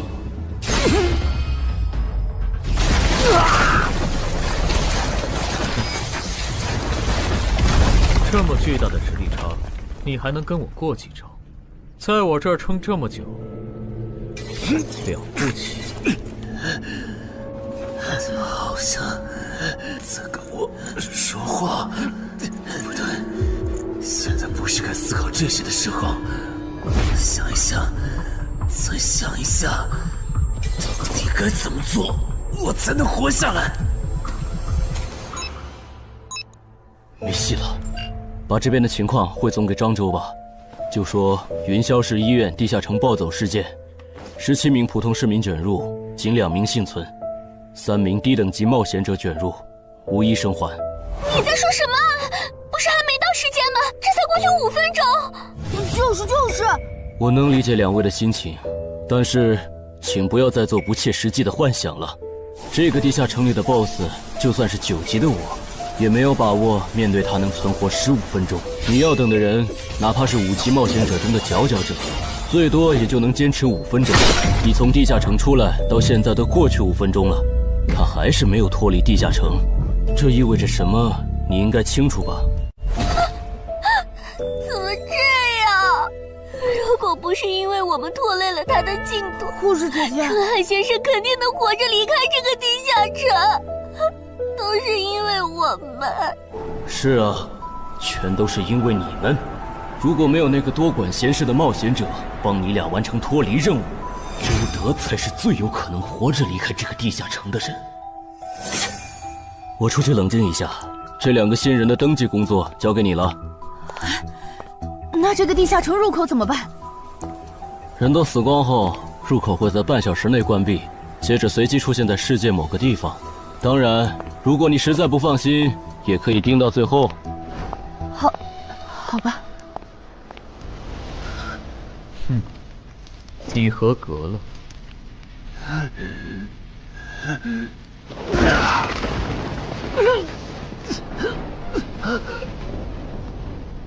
我很期待你成为亡灵后的表现。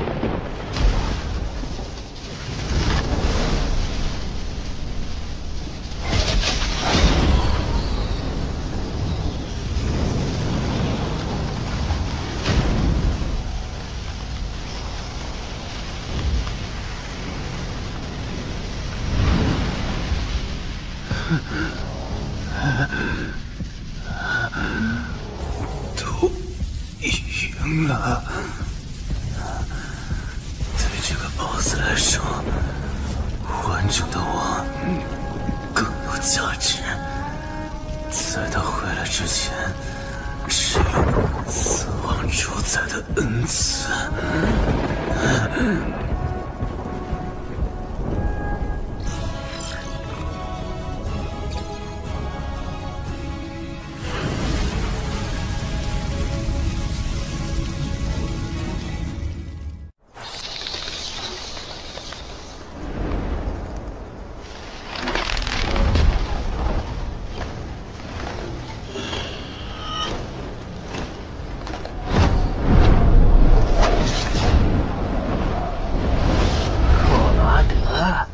不是被大军派去坟场征兵了吗？怎么回来了？白跑一趟，我还以为是谁激活了骸骨大军发出去的万念邀请函呢。我发现了一个有资格成为我同僚的新人，让他从零开始太浪费，我打算让大军把他变为预备役。同僚，坟场的冒险者最高才5级，这阶段的新人连合适的职业和称号都没确定，你就肯定他能跟咱一样成为传奇？他已经找到了合适他的职业和称号。这次真的太险了，如果不是那家伙主动走了，就算再给我一条命，我也完全没机会。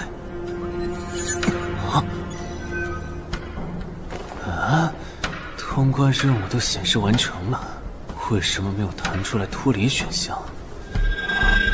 不会是必须完成脱离条件以后，我才能离开吧？在那个怪物意识到我没死之前，那得抓紧了。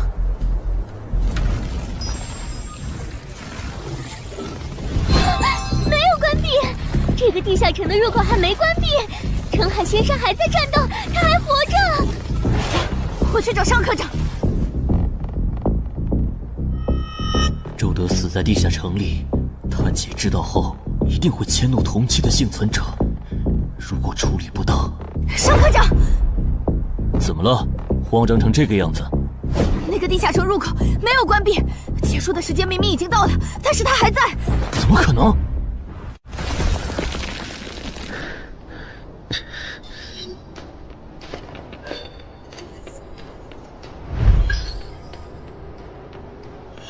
合并结算。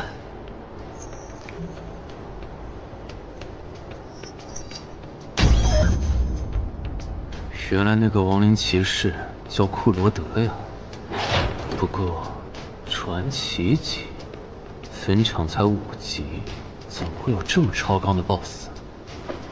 说起来，这个地下城的 BOSS 强度这么高，以前真的有人通关过吗？尚科长，你看，尚科长，这地下城暴走后，超过关停时间仍然存在，怎么会这样呢？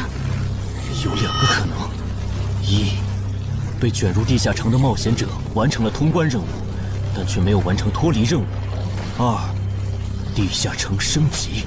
一定是第一种，一定是。不可能的，坟场很早以前就已经被世界冒险者协会定义为几乎无法被攻略级的地下城了。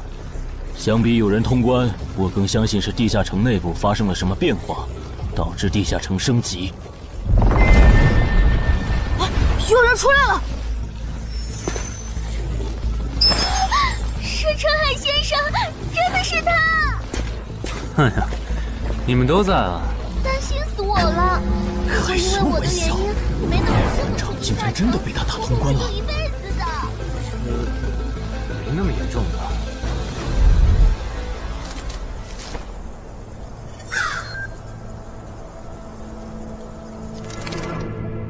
吴王，这是你驻守坟场以来第一次主动觐见吧，库罗德？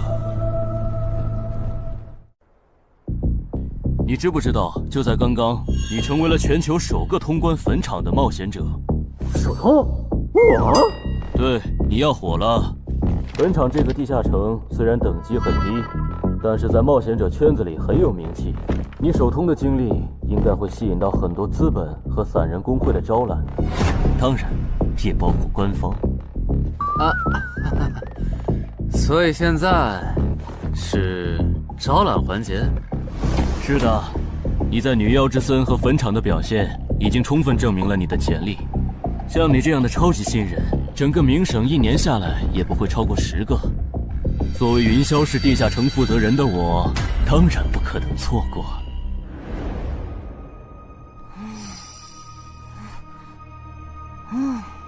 恩姐，你说那个叫双李的，是不是想抢走陈海哥的通关奖励啊？要不然他为啥要拉着陈海哥单独谈话？应该不至于吧？我可不会那么没品。而且5级地下城的通关奖励，我根本看不上，好吗？哼，那可不好说。你不需要，不代表你家亲戚不想要。这死小鬼！啊，别乱说。我们在里面聊的久，是因为在谈加入冒险者协会以后的待遇问题。不是吧，陈海哥，你要当公务员？哈哈，感觉你好像对冒险者协会意见蛮大的。那倒没有，我就是觉得像陈海哥你这样强的人，完全可以像王自健那样自立门户，没必要受协会的规章制度束缚。王自健是谁？是不死冒险者里的男主。不会吧？你明明是个冒险者，竟然没看过这个吗？我是冒险者，和我看这书有什么必要联系吗？这个死小鬼！要不要告诉他们，这本书其实是我写的？你是陈亥？你真的是不死冒险者的作者陈亥？不会吧，不会吧，不会吧！如假包换，不信的话，我可以给你看我写到一半的《不死的冒险者2》的小说原稿。真的吗？啊，你怎么了？怎么感觉你受委屈了？陈海先生，你能不能不要加入冒险者协会？为什么？我以前听我哥和他朋友说过，那些加入官方的冒险者很多都后悔了。你哥有说是什么原因吗？没有，但我还记得他们谈话时的表情非常的严肃，甚至还发生了激烈的争吵。这样吗？我会慎重考虑的，谢谢你为我考虑这么多。不，我才应该道谢。那个杀千刀的对我弟弟见死不救，你还把他放进来？双李，你是不是成了云霄市的负责人以后飘了，忘了自己是怎么上位的了？我没忘，我请他进协会不是为了护着他，他通关的地下城很特殊，过不了几天他就会被财团或大工会拉拢，好多事就不好办了。要是有潜力的成了官方冒险者，等他们跨过15级大关以后，到时候他们面临未知的危险，你是知道的。不行，那样太久了。他虽然有潜力，但不一定能突破15级变成传说。我要他下周就死。好吧，我知道了，那只能借刀杀人了。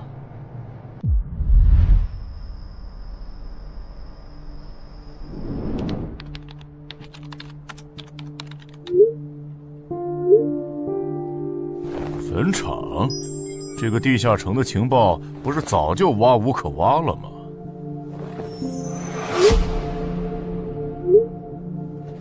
这样就可以了。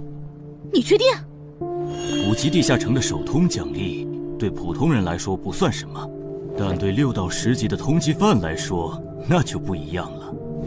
要是澄海的情报到了黑市，不出3天，闽粤2省的通缉犯都会跑到云霄市，这样就能给你弟弟报仇了。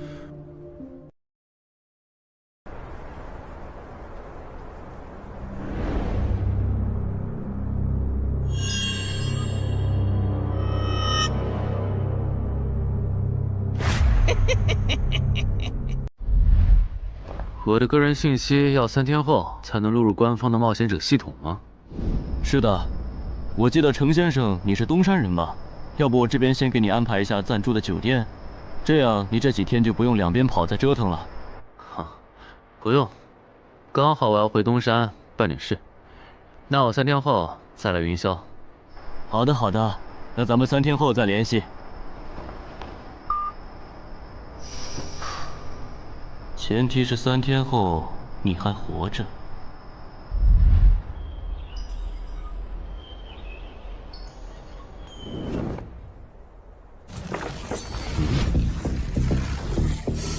几天没见，怎么感觉这个地下城入口变得更大了？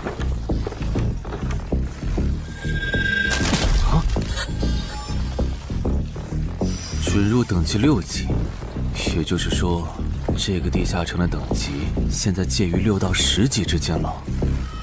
我现在是5级，按照之前的升级速度，只需要再打1个到2个5级地下城，就能升到6级了。上次翻论坛的时候，我记得东山这边好像有一个5级的地下城正在招募人手，我看看还在不在。好耶，还在。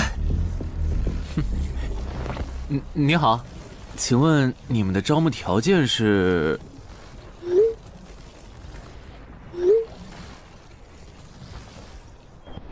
黑市金币？你问这个干嘛？我闲着没事翻论坛，发现论坛上的冒险者彼此之间做交易时，使用的货币不是现金。冒险者之间做交易，除了用地下城入口和掉落物，就是用黑市金币当货币。黑市金币有什么特殊之处吗？为什么不能用现金交易？黑市金币是挑战10级以上地下城的主要收获。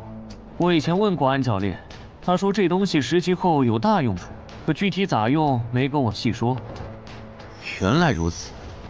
对了，等级没到10级的冒险者，一般是从哪儿弄到黑市金币的？我也想搞一些。新手的话，你可以试试把不用的掉落物拿到鬼市去卖。你要卖吗？要的话，我晚上可以带你去东山的鬼市。要，谢谢徐哥。东山这边的鬼市只有每周一的凌晨2点到4点有。你别看这边人很多，实际上只有1/10是冒险者，甚至更少。这些摊贩也是卖的东西真真假假，很容易上当受骗。听起来有点像古玩市场。差不多吧。总而言之，东西先别急着卖，多转转，弄清楚物价后再卖东西。我这边还有点事，就不陪你继续逛了。好的。看不出他这人还怪好的。好了，到我来扫荡了。小哥，来看看这些，可都是宝贝啊！瞧一瞧，看一看喽！精品装备，仅此一天，价高者得。小哥，来看看我的矿石啊！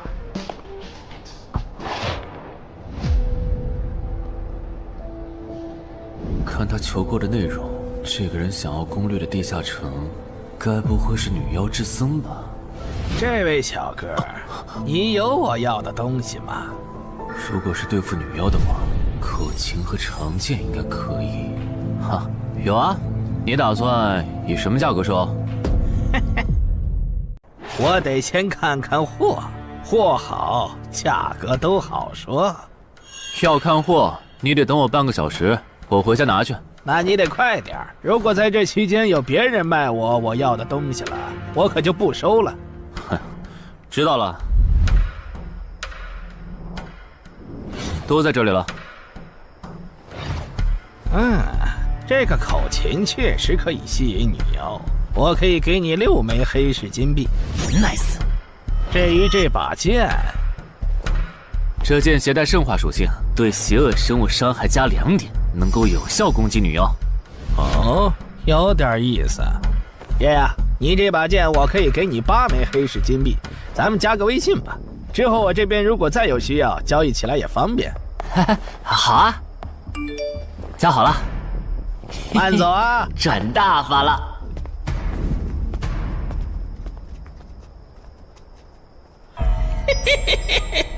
疏于防范了哟，坟场通关新人。唉，都过去1个多小时了，那个叫四海为家的怎么还没来？算了，不等了。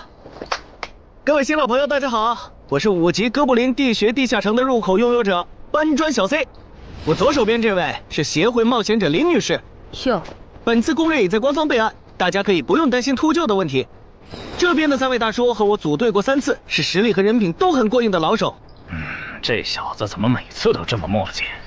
然后是本次行动的金主，目前还是普通人的王老板。大家好，鄙人姓王，是东山地产的经营者。最后是新朋友，爱写作的东山市民和今天也很闲鱼呢，他们都是3级以上，可以胜任后援工作。大家好。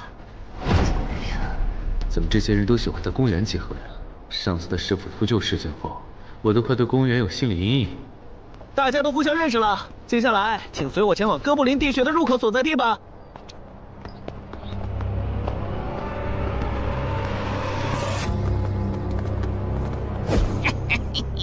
我就知道，他没用黑市金币购买装备，一定是又来换东山这边的低等级地下城的攻略门票了。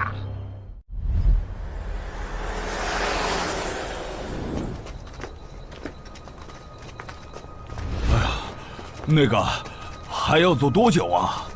啊，快了，入口就在前面。小三，这入口你是怎么发现的？这也太偏了。不是我发现的，是本地的一位驴友发现，然后卖给我的。真的假的？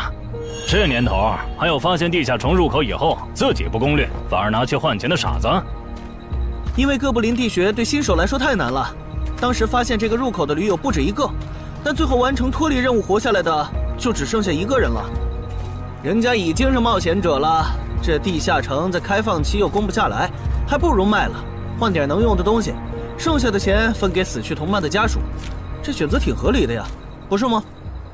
合理是合理，但我觉得事情应该没那么简单。喂，你这人真是的，咱们都合作好几次了，你还怀疑我？到了，形状、颜色、大小完全一致。没错，这个就是5级的地下城，风险评估过了，可以进。讨厌，这一下你放心了吧？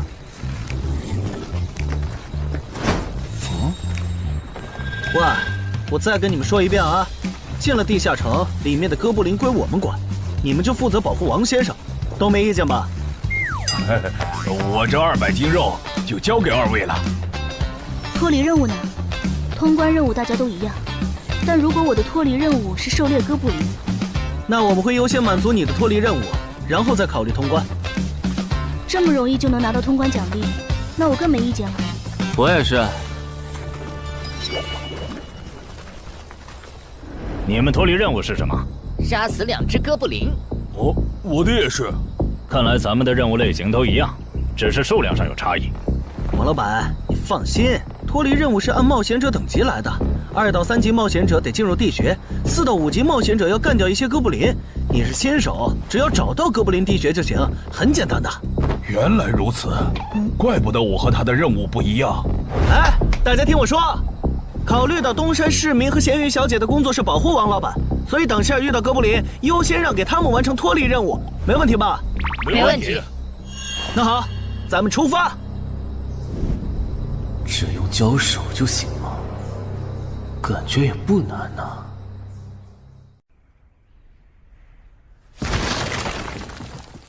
这个你不要吗？不要，你杀了吧。这就是5级地下城里的怪物吗？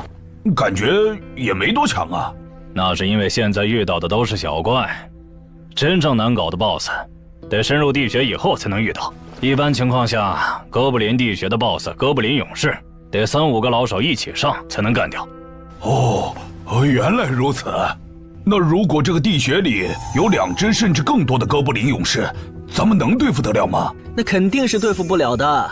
不过一个哥布林部落只会诞生1只哥布林勇士，目前全球就1对冒险者遇过双胞胎哥布林勇士，这种小概率事件，咱们肯定碰不上。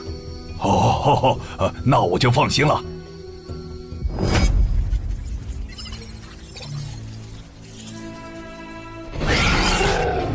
速战速决，别让他们逃回去报信。明白。麻烦了。啊？你指哪方面？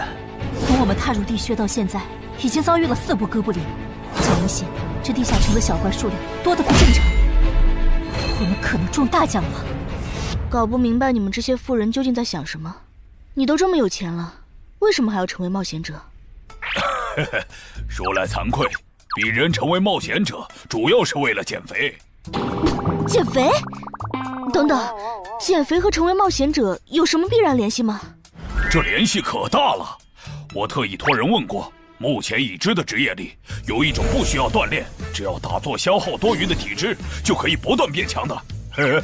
你不觉得这种职业很适合我这种有钱但是又下不了苦功去锻炼的人吗？花这么多钱竟然只是为了减肥，你们有钱人的世界真难懂。你们在聊什么？嘿嘿，能让我也加入吗？哎呦，连锁子甲都准备了吗？程先生真专业。你之前进地下城的时候也穿的这一套？对啊，如果没有这套防具，我早就死在地下城里了。相反，我倒是很不理解，你们为什么不穿防具？搞定！换班了，下一波哥布林你们处理。行，接下来我们负责打头阵。兴奋机制，你不知道吗？在地下城内借助的外力越小，完成任务后得到的结算评级就越高。原来还有这种设定吗？我说你的脱离任务咋比我简单？原来是靠全副武装过了地下城。我看你到现在也没有几个有用称号，说白了，你就基础属性等级高些，跟新人比也强不到哪儿去。其实难搞，虽然知道野队不靠谱，但是没想到会这么不靠谱。8人组里竟然有2个新手要保护。你们3个等会儿再聊。拦路的哥布林小队已经清理掉了，可以继续前进了。好的。怎么有3个岔路？正常的5级地穴不是最多只有2个吗？看来我之前的担忧没错，咱们遇到了 bug。这是还不能透露给大众的地下城情报。平均每50个低等级地下城就会有一次实际挑战难度比当前等级高，甚至高很多的特殊情况，也就是 bug。bug 主要分3种情况，第一种是小怪数量的提升，第2种是 BOSS 数量的提升，第3种是 BOSS 强度的提升。比如我们现在遇到的按照他这个说法，就很接近第1种。我之前经历的地下城好像多多少少都有点问题。请问，出现 bug 的地下城，结算奖励会比平时多吗？这个要看地下城的实际攻略难度提升了多少。听说运气好，能出14、15级冒险者都眼馋的宝贝。所以，我们如果继续深入，可能会遭遇更多的哥布林。是的。听起来有点危险呢。要不这次就算了，咱们回去吧。反正我也成为冒险者了。不能回。这个地穴的哥布林数量虽然变多了，但 BOSS 的强度没变化呀。我们只要把 BOSS 解决了不就行了？只要速战速决，在大多数哥布林发现我们之前，找到并杀死这个地下城的 BOSS， 其实和正常通关没多大区别。BOSS 的强度没变化，只是你的猜测。要是 BOSS 强度大幅提高，无法快速击杀，等他的援兵一来，咱恐怕就得被困死在这地下城了。所以就要放弃啊？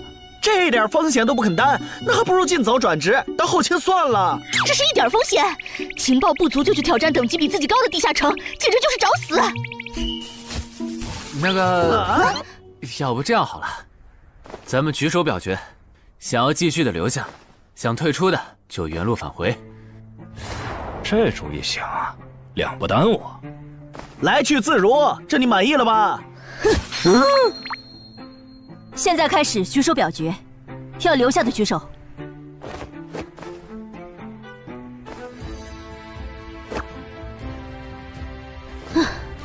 所以说野队就是野队，完全没有风控意识。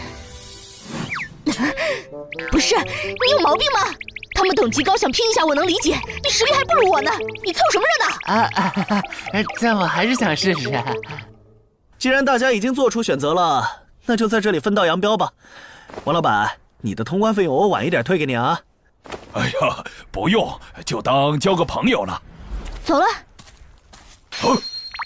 哎呀，你等等我！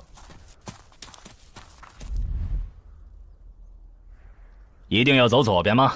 我觉得右边更好啊。那就猜拳，谁赢了听谁的。要是平局怎么算？谱吗？这两人平局就走中间呗。我怎么感觉上贼船了？石头，剪刀，不，超耶，我赢了！哎呀，早知道出剪刀了呀！可恶！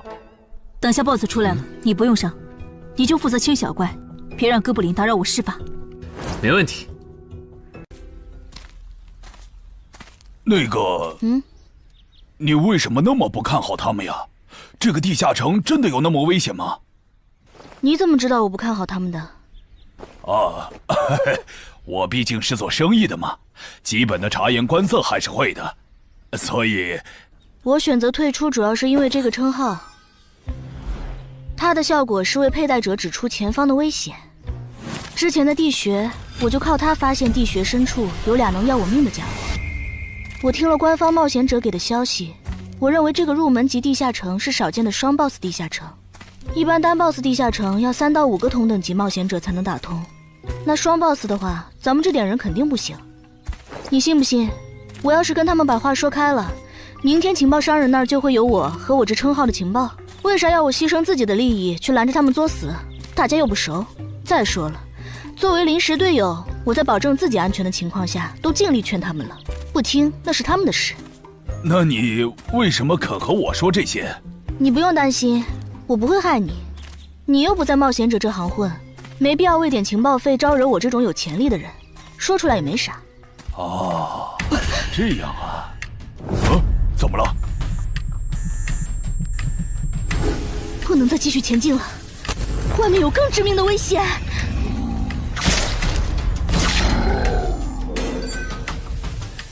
2级速能法术，烈焰爆！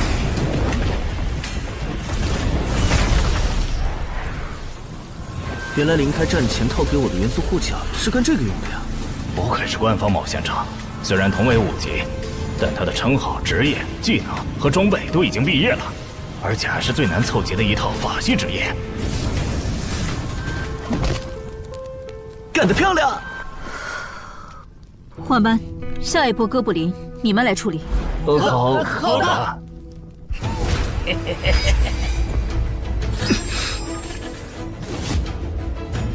啊！你们看，那是不是 BOSS 啊？怎么感觉有点不太一样啊？应该不是吧？这么矮，和哥布林勇士完全不沾边啊！等等，这是……大家小心，这确实是 BOSS， 只不过不是哥布林勇士，是哥布林萨满。给我冲！大家速战速决，在哥布林勇士出现以前结束战斗，不然我们就危险了。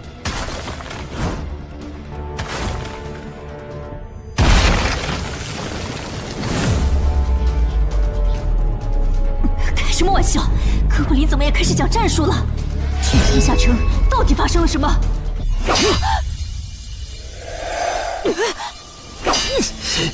快走！我来会会这家伙。林那边好像遇到麻烦了，你们出个人去帮忙。你在开玩笑吗？这么多哥布林，我们哪抽得出人手？快去帮他们呀！这边我一个人能行。可是，走啊！待在这儿，影响我发挥。我会尽快解决掉哥布林萨满，然后来帮你。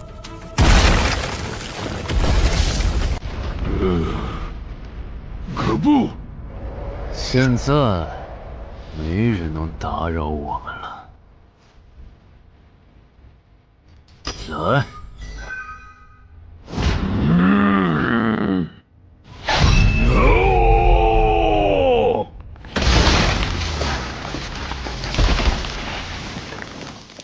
这个 BOSS 力量惊人，但太笨拙了。就算不用一步一杀，我应该也能躲过他的大部分攻击。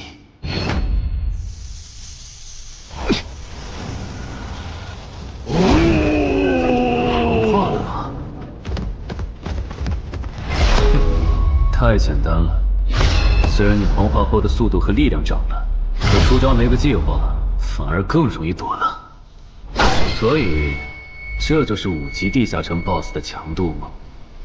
说实话，有点扫兴。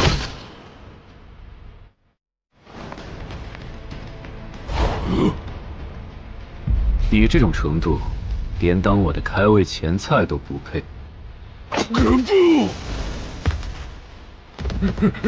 可不！连死战到底的勇气都没有吗？这样看，我以后不用对5级地下城抱有期待了。这个地区到底还有多少哥布林啊？再这样下去，我可顶不住了！再用一次那个火焰魔法！你以为我不想吗？这个哥布林萨满一直在用低级法术干扰我施法。等一下，通关任务怎么完成了？我的也是。石洞山市民解决掉了哥布林勇士，大家再撑一下，他等下应该会来支援我们。我看不见得，他既然已经完成了通关任务，就没有理由再回来冒险。那咱们也撤吧，反正通关任务已经完成了。不行，如果我们不能一鼓作气杀死哥布林萨满，那撤退的路上我们会被他们耗到死的。您说的对，现在还不能撤，大家顶住！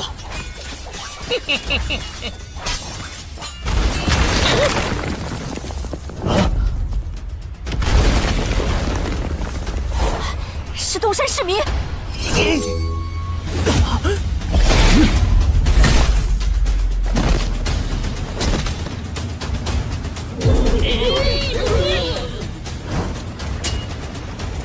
你从哪儿找来的大佬啊？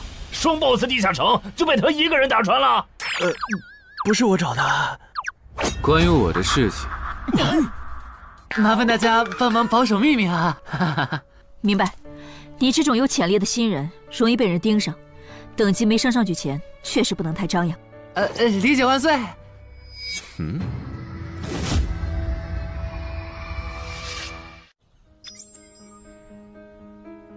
不能出去，外面有更致命的危险。啊，更致命的危险？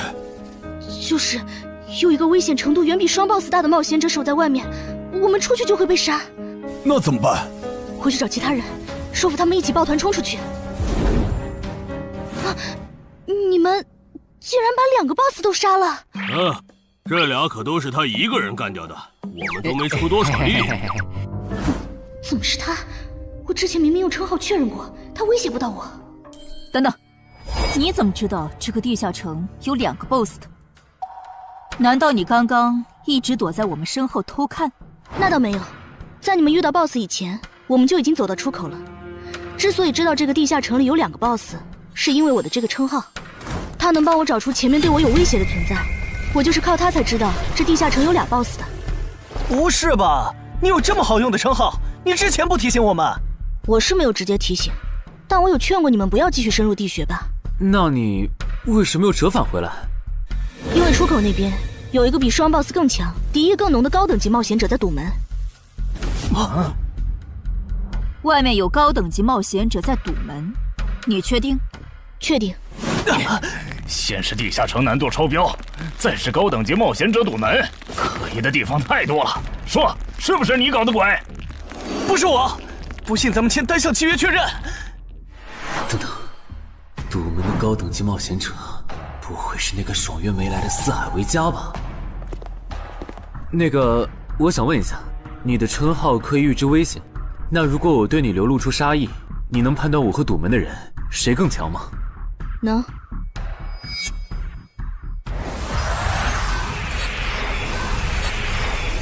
现在，我和外面的那个高等级冒险者，谁强？外面的要强一些。明白了。那摆在我们面前的，就只有一条路了。大家先去结算各自的脱离和通关任务，等提升完，咱们就去和出口的堵门者拼命。也只能这样了。早知道买这个地下城会出这么多事，我当时就不该手贱。事已至此，后悔也没用了。再说，咱们这么多人，未必打不过。这都多久了，怎么还没人出来？那个通关坟场的小子不会死里边了吧？你有没有兴趣？不好意思啊，我想再考虑一下。没想到第一次进入地下城就让你遇到这种事，实在不好意思啊。结算出来了，这次没有掉入史诗级奇物，看来双 BOSS 的地下城难度也远不如坟场了。感觉下一个地下城可以跳过6级，直接尝试7级了。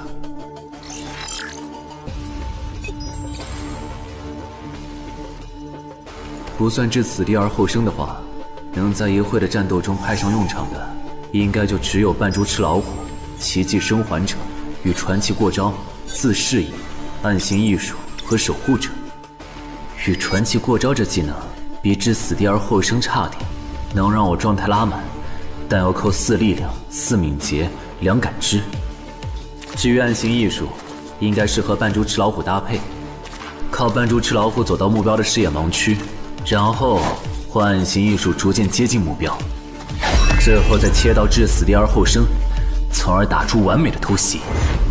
至于守护者，最合理的应该是依靠与传奇过招的感知加2，提前确定目标的下一步动向。要是目标跑去攻击别人，就切换称号守护者去阻拦他。围绕这2个称号展开的战术，感觉都还可以，但如果硬要选一个，还真不太好选。先瞅瞅新得的职业技能和奇物有啥效果，再决定下一步吧。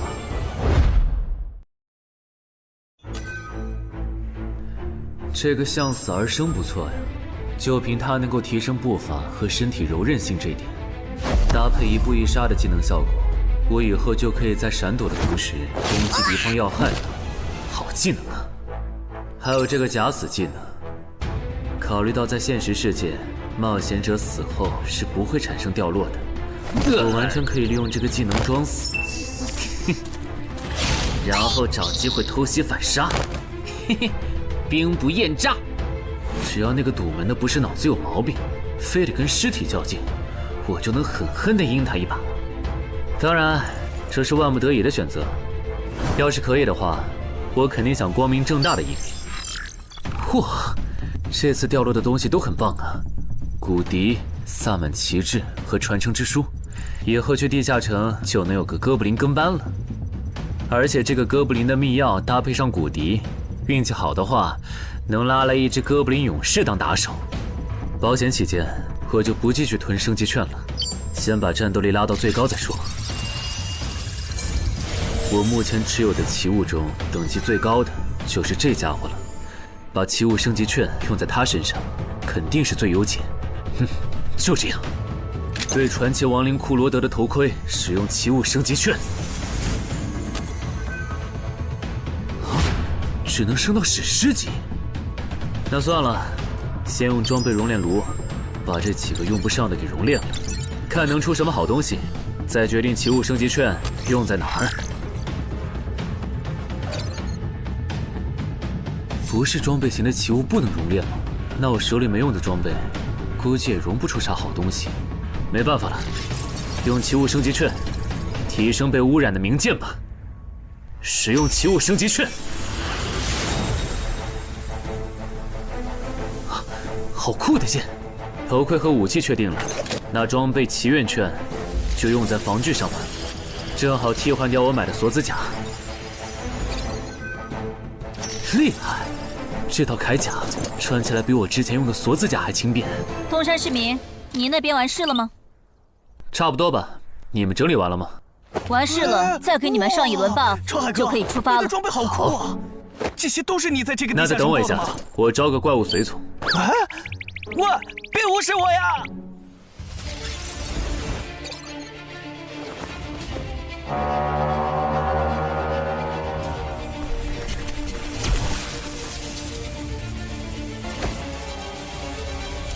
别！你招个这样的怪物随从，没什么意义吧？这小东西连半个战力都算不上，不帮倒忙就不错了。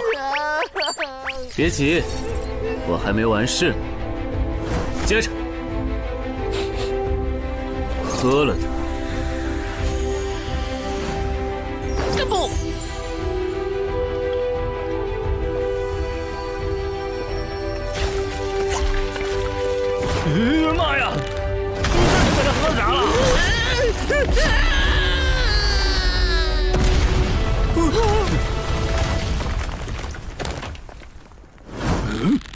天哪，他变成 BOSS 了！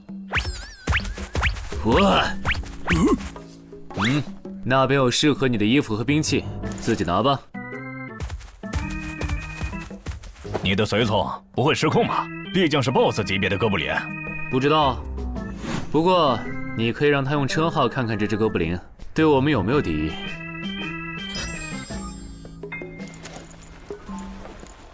看了，他对我们没有恶意。那就好。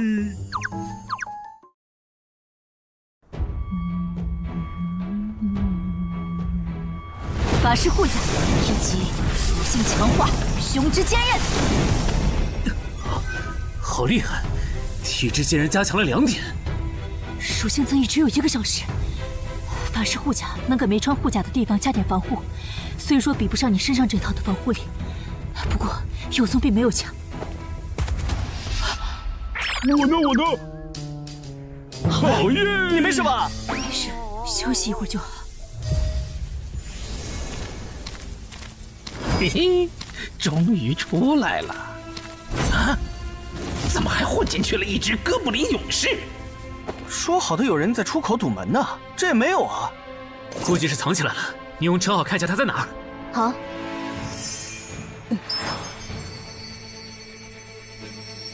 啊，找到了，他躲在1点钟方向最粗的那棵树后面。大家小心，他在入口前面放了很多捕兽夹，注意别踩到了。捕兽夹？哪里有捕兽夹？有探查类的称号吗？真是够讨厌的。原来是他，这么一来就全明白了。女妖之森刚通关，他不去那儿的黑市买通关物资，却来东山碰运气，肯定有猫腻。知道我在东山的没几个人，团队领袖跟我签了保密协议，肯定不是他。那个戴眼镜的护士也不太可能，所以是商礼。还是徐茂？这个人好像有点眼熟啊！等等，你是高成勇？对方很有名吗？何止有名，他可是明广一带最臭名昭著的通缉犯。别看他只有7级，死在他手上的冒险者，光是已确认的就有上百号人了。他不光是想抢别人的通关调度，还想刷出针对人类的称号，说不定现在已经刷出过量杀戮人类这个称号了。看来你很了解我吧？是协会的官方冒险者吗？果然，他已经刷出了那个称号。这样吧，我们做个交易，那小子留下，你带其他人走。这条件可以啊。要不咱们别信他！协会的档案里，高成勇有放过目标然后再猎杀的记录。要是你们真的信了他的瞎话，等他干掉陈海，再用追踪手段把你们一个个找出来，你们连还手的机会都没有。没错，虽然他嘴上说放过我们，但对我们的恶意一直没有降低。他在说谎。连恶意也能侦测吗？这样好了，既然他的目标是我，那就由我和哥布林勇士主攻。你们看时机牵制，大家都是一根绳上的蚂蚱，这种时候就别心存侥幸了。当然，如果你们中有人实在怕死，那就赶紧滚，别拖我后腿。我们会做好辅助工作的。看不出来你人还挺好的，要是我绝对逼着他们一起上。打你，我们俩足够了。哼。我就知道你们这些走大运拿了 S 级评价的新人，就会自命清高，觉得别人都是你们成长的垫脚石。但现实可不是这样的哟。新人在1到5级时很难搞到成体系的称号、职业、技能和装备。你的武器和铠甲这么豪华，我猜大多是装备吧。不巧哦，我的技能天克你这类新人。可是，迟缓术，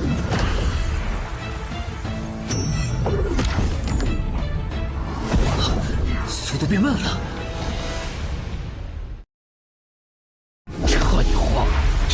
术可不只是速度变慢而已。遇到使用长镰这种冷门兵器的我，被上了十环术的我，也根本接不住你的招。你是这么想的吧？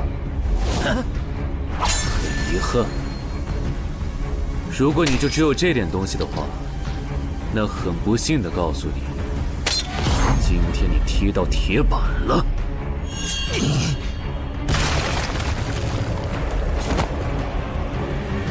开什么玩笑！我百试百灵的组合技，竟然被他这么简单的破了吗？这真的是只经历了3个地下城的新人该有的水平吗？嘿，那个高成勇也没有你说的那么厉害啊！一上来就被陈海大佬没收武器了，感觉陈海大佬都用不上咱们了。不是高成勇不厉害，是陈海太强了。现在的他，恐怕和明省分部重点培养的那位超新星是一个水平。如果我说我认栽，那把长镰我也不要了，能放我一马吗？换位思考的话，你会吗？说的也是。消失了，那件披风的效果是隐身。一想到超新星要死在我手里，我就感到惭愧呀。如果你没遇到我这样的新人杀手，大概会成为传说级冒险者吧。可惜，今天你就要死在这儿了，是你选择的死战。陈海，小心，那人没走，就在你周围。你这娘们儿！你在看哪儿呢？你不可能！你怎么知道我在这里的？因为我感知20，你的一举一动在我这儿都是明白。蛮感知吗？这个人你来上。好嘞。老天，真是不公平！我想问一下，3人冒险者如果要加入协会，录入个人信息大概要多久？工作日的话，半天。这么看来，就是云霄市协会泄露消息的。我申请加入东山的官方冒险者协会，不过我前天口头上答应要加入云霄市的，他们还没录入我的个人信息。现在换到东山，程序上合规吗？当然，我代表东山市冒险者协会欢迎你的加入。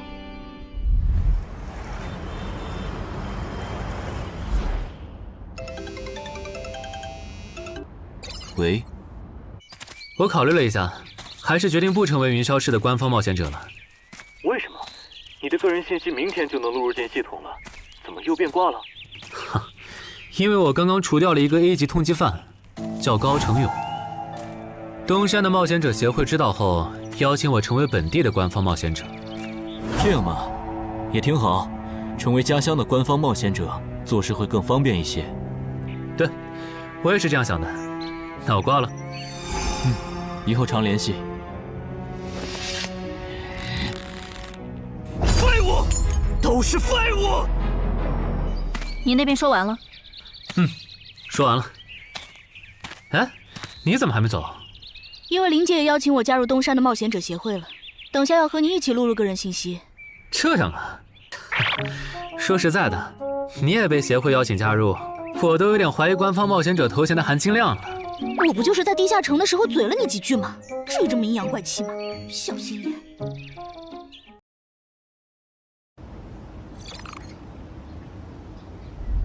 请关闭称号和职业技能，用你自己的力量对着他出拳。好。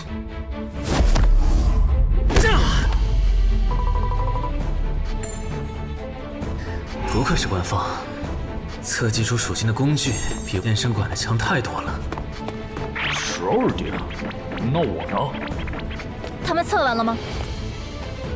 测完了，他的力、啥玩意儿都是12。17点，只有12吗？这跟他之前的表现差太远了，我以为他至少14甚至15呢。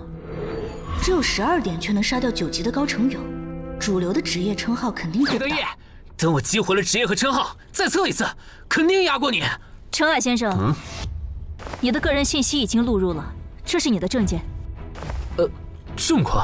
特事特办，你可是以一己之力打穿了双 BOSS 地下城，还单枪匹马完胜高成勇。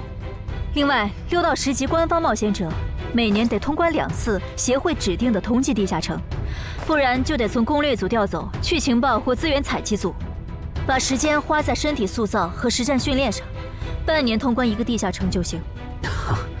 没问题。还有就是总部时不时会有借调任务，借调时你表现出色就有奖励，奖励能换协会里的称号线索、转职证书和奇物。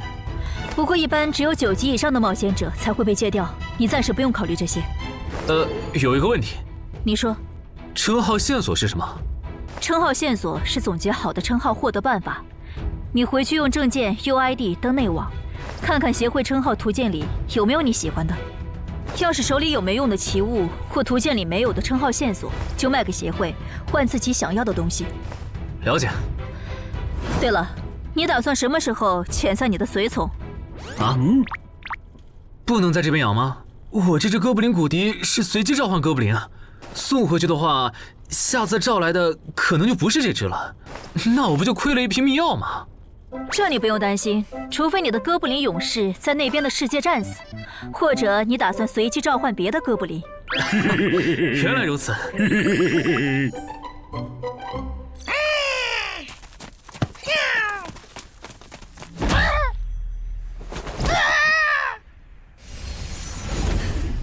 跟我来吧，我带你们去认识一下同事们。好。大佬好，我叫梁家坤，是东山这边的冒险者候补，目前的利米分别是。喂，你别每次见到厉害点的冒险者都跟报菜名似的，把自己的利敏数值甩出来啊，这样很得罪人的。哎，有什么关系嘛？我的数值总不可能比澄海大佬的还高吧？不，你的就是比他高。你是东山这边的入口管理者？在东山专家级地下城没打通前，干不了入口管理者的活。好，所以入口管理者另有其人是吧？那他没来是因为在攻略东山这边的专家级地下城？那倒没有，他没来是因为在处理昨天突然涌入东山的通缉犯。据说好像是因为东山市出现了坟场的通关者，那些人都是奔着他来的。这样吗？坟场那个老手坟墓啊，哟，那可是出了名的 bug 级地下城，能产出奇物升级券。啊！你们这样看我干什么？我说错话了吗？你还没意识到吗？意识到什么？那个，我就是坟场的通关者。什么？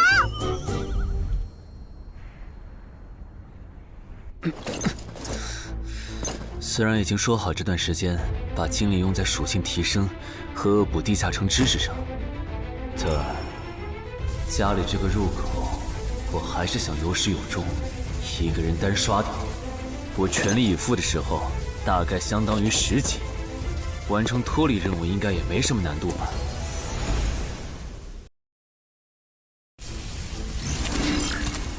感觉也没怎么变。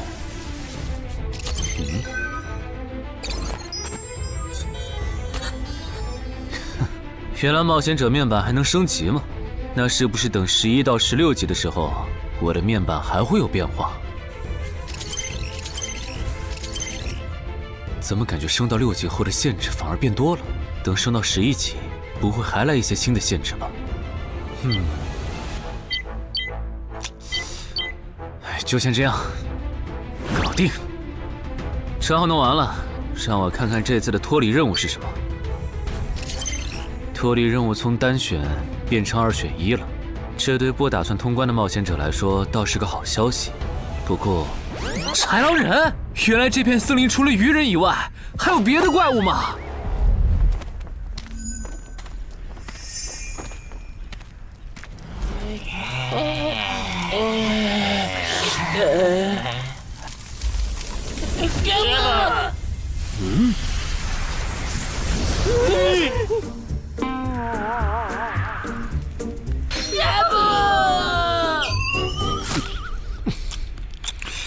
所以在你看来，那些豺狼人阴险狡诈，并且还特别喜欢欺负弱小，是吗？没错没错，就是这样。切，这不就一群森林恶霸吗？嘿嘿，答对了。那这一次就不做和豺狼人有关的轮换任务了，先找到潮汐鱼人的孵化池，然后试试能不能通关。好了，我要问的问完了，你可以回去了。什么？我不要。你不想回去？是的。好吧，你留下来也行。好耶好耶！但我先说好，这个地下城的挑战等级是7级，你悠着点。放心吧，我很强的。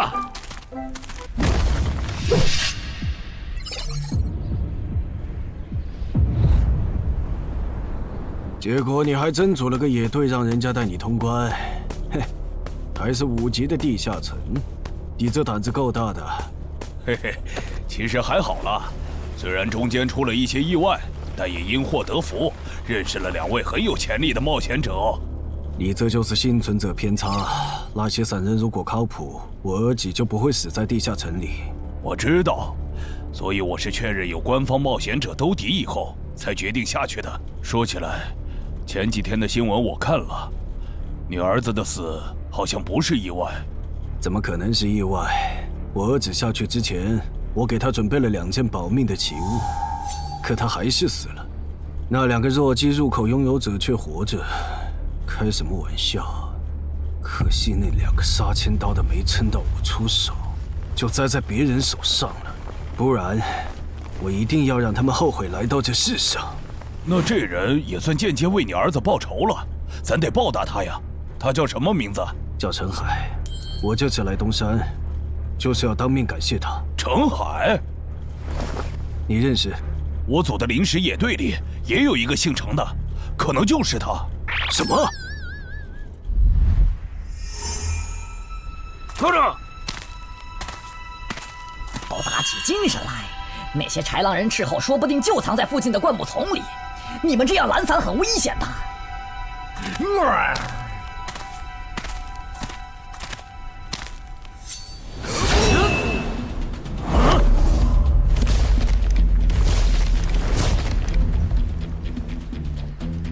话说，你会说他们的语言吗？当然，需要我帮忙翻译吗？先不，我有一个能在这种场合上派上用场的奇物，如果它不好用，我再找你。你们的孵化池在哪儿？告诉我，我可以留你们一。你以为我会出卖我的族群吗？绿皮傻大个的小跟班儿！你以为我会出卖我的族群吗？绿皮傻大个的小跟班儿！有种你们就杀了我！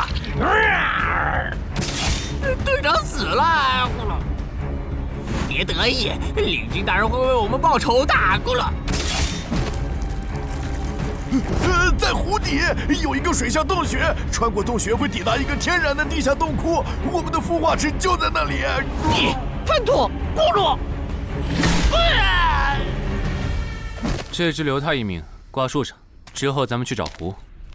你跑那么远干什么？人类果然都不是好东西。那个冒险者很强。不好，是白战的霍格。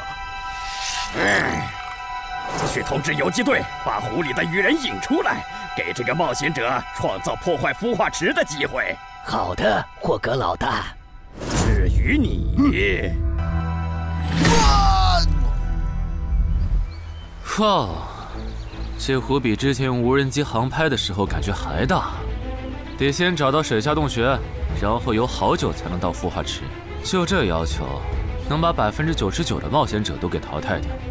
不过好在我有海之炎能水下呼吸，虽然不会游泳，但头盔里有库罗德水下战斗的经验。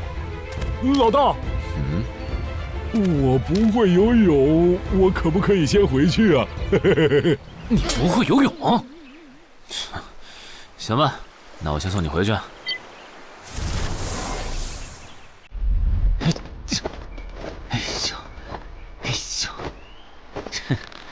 好了，热身完毕，那出发了。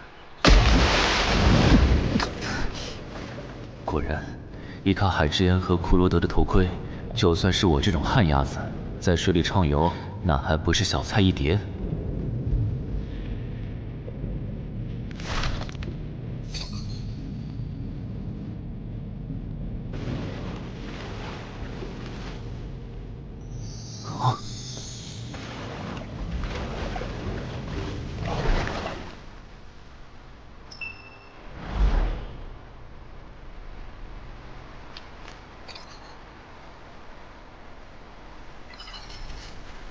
常驻脱离任务完成了，看来这里就是鱼人的孵化池了。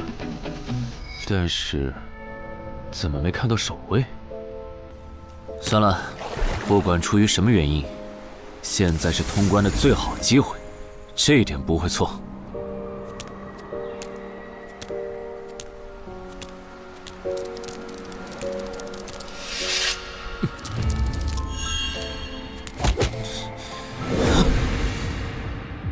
就一个咕噜，有点不够分呐，咕噜。都过去这么久了，竟然还有不知死活的笨蛋想要捣毁孵化池，咕噜。是啊，不过没想到的是，这次来的竟然不是豺狼人，而是人类啊，咕噜。原来守卫一直藏在上面吗？1对4，他们应该不会给我穿装备的时间，用至死地而后生，速战速决吧。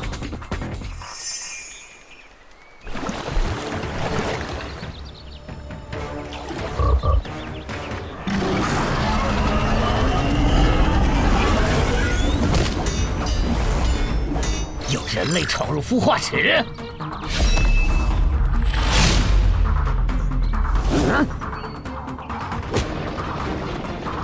霍格老大，鱼人撤了，应该是湖里的鱼人哨兵发现那个人类冒险者了。派个机灵点的去湖边盯着，如果那个人类冒险者逃出来了，就通知我。好的，霍格老大。这几只守卫的强度比哥布林勇士高不少，他们应该就是这个地下城的 BOSS 吧。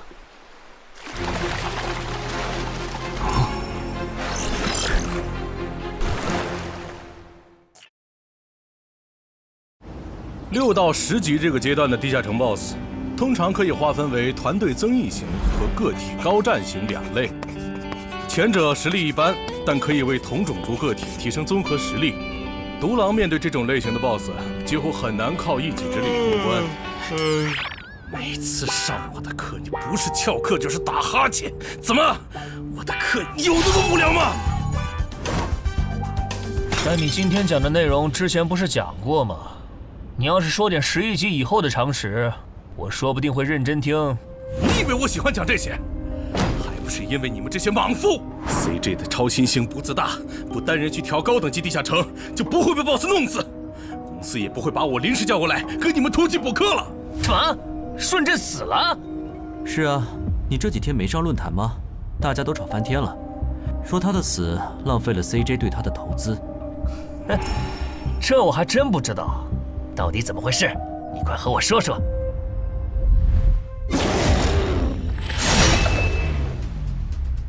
小心，这个人类是极其罕见的高感知个体，偷袭对他没用，大家一起上，咱们耗死他！那个鱼人 BOSS 什么情况？都被我杀了这么多精英鱼人了，他怎么还在旁边观望？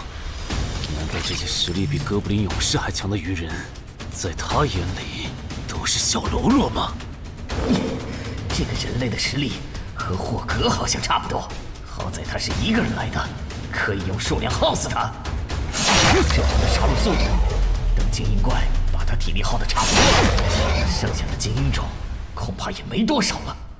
到那时，霍格如果察觉到我方兵力空虚的话，恐怕……算了，还是冒一点险吧。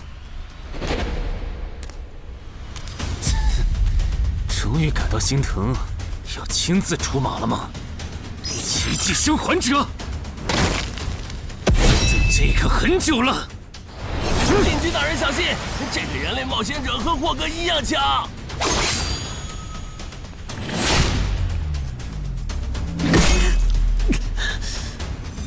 很好。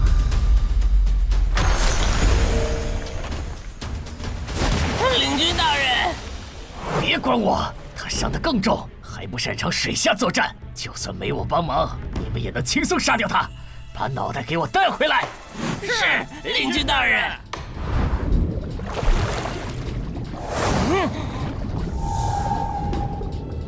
那个人类不是重伤了吗？他咋能这么快逃到这儿，还迅速干掉鱼人哨兵的？他是被人潜到身后，然后一招毙命的。那个人类很擅长水下作战，所以领军大人的判断可能是错的。什么？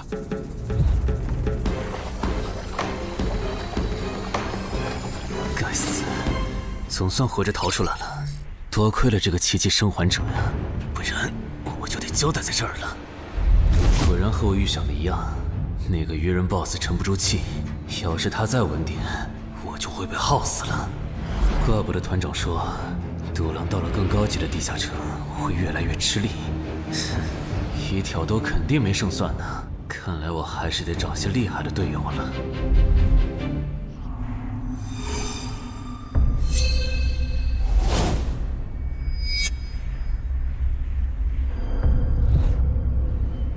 那个人类冒险者活着回来了，他现在是什么状态？我不敢靠得太近，怕被发现，但可以确定他伤得很重。嘿嘿，重伤的冒险者嘛。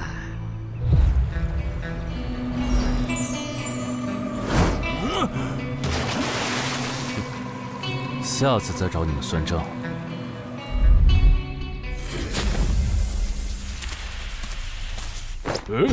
已经结束了。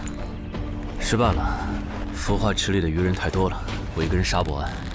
我刚才翻了下你们的传承之书，如果你的战斗累积到一定场次，会升阶为更高等级的百战哥布林。以后你就用这把剑斩杀和你实力差不多的地下城怪物。等你成为了百战哥布林，这剑对你没啥用的时候再还给我。那您用什么？哼，我用这剑。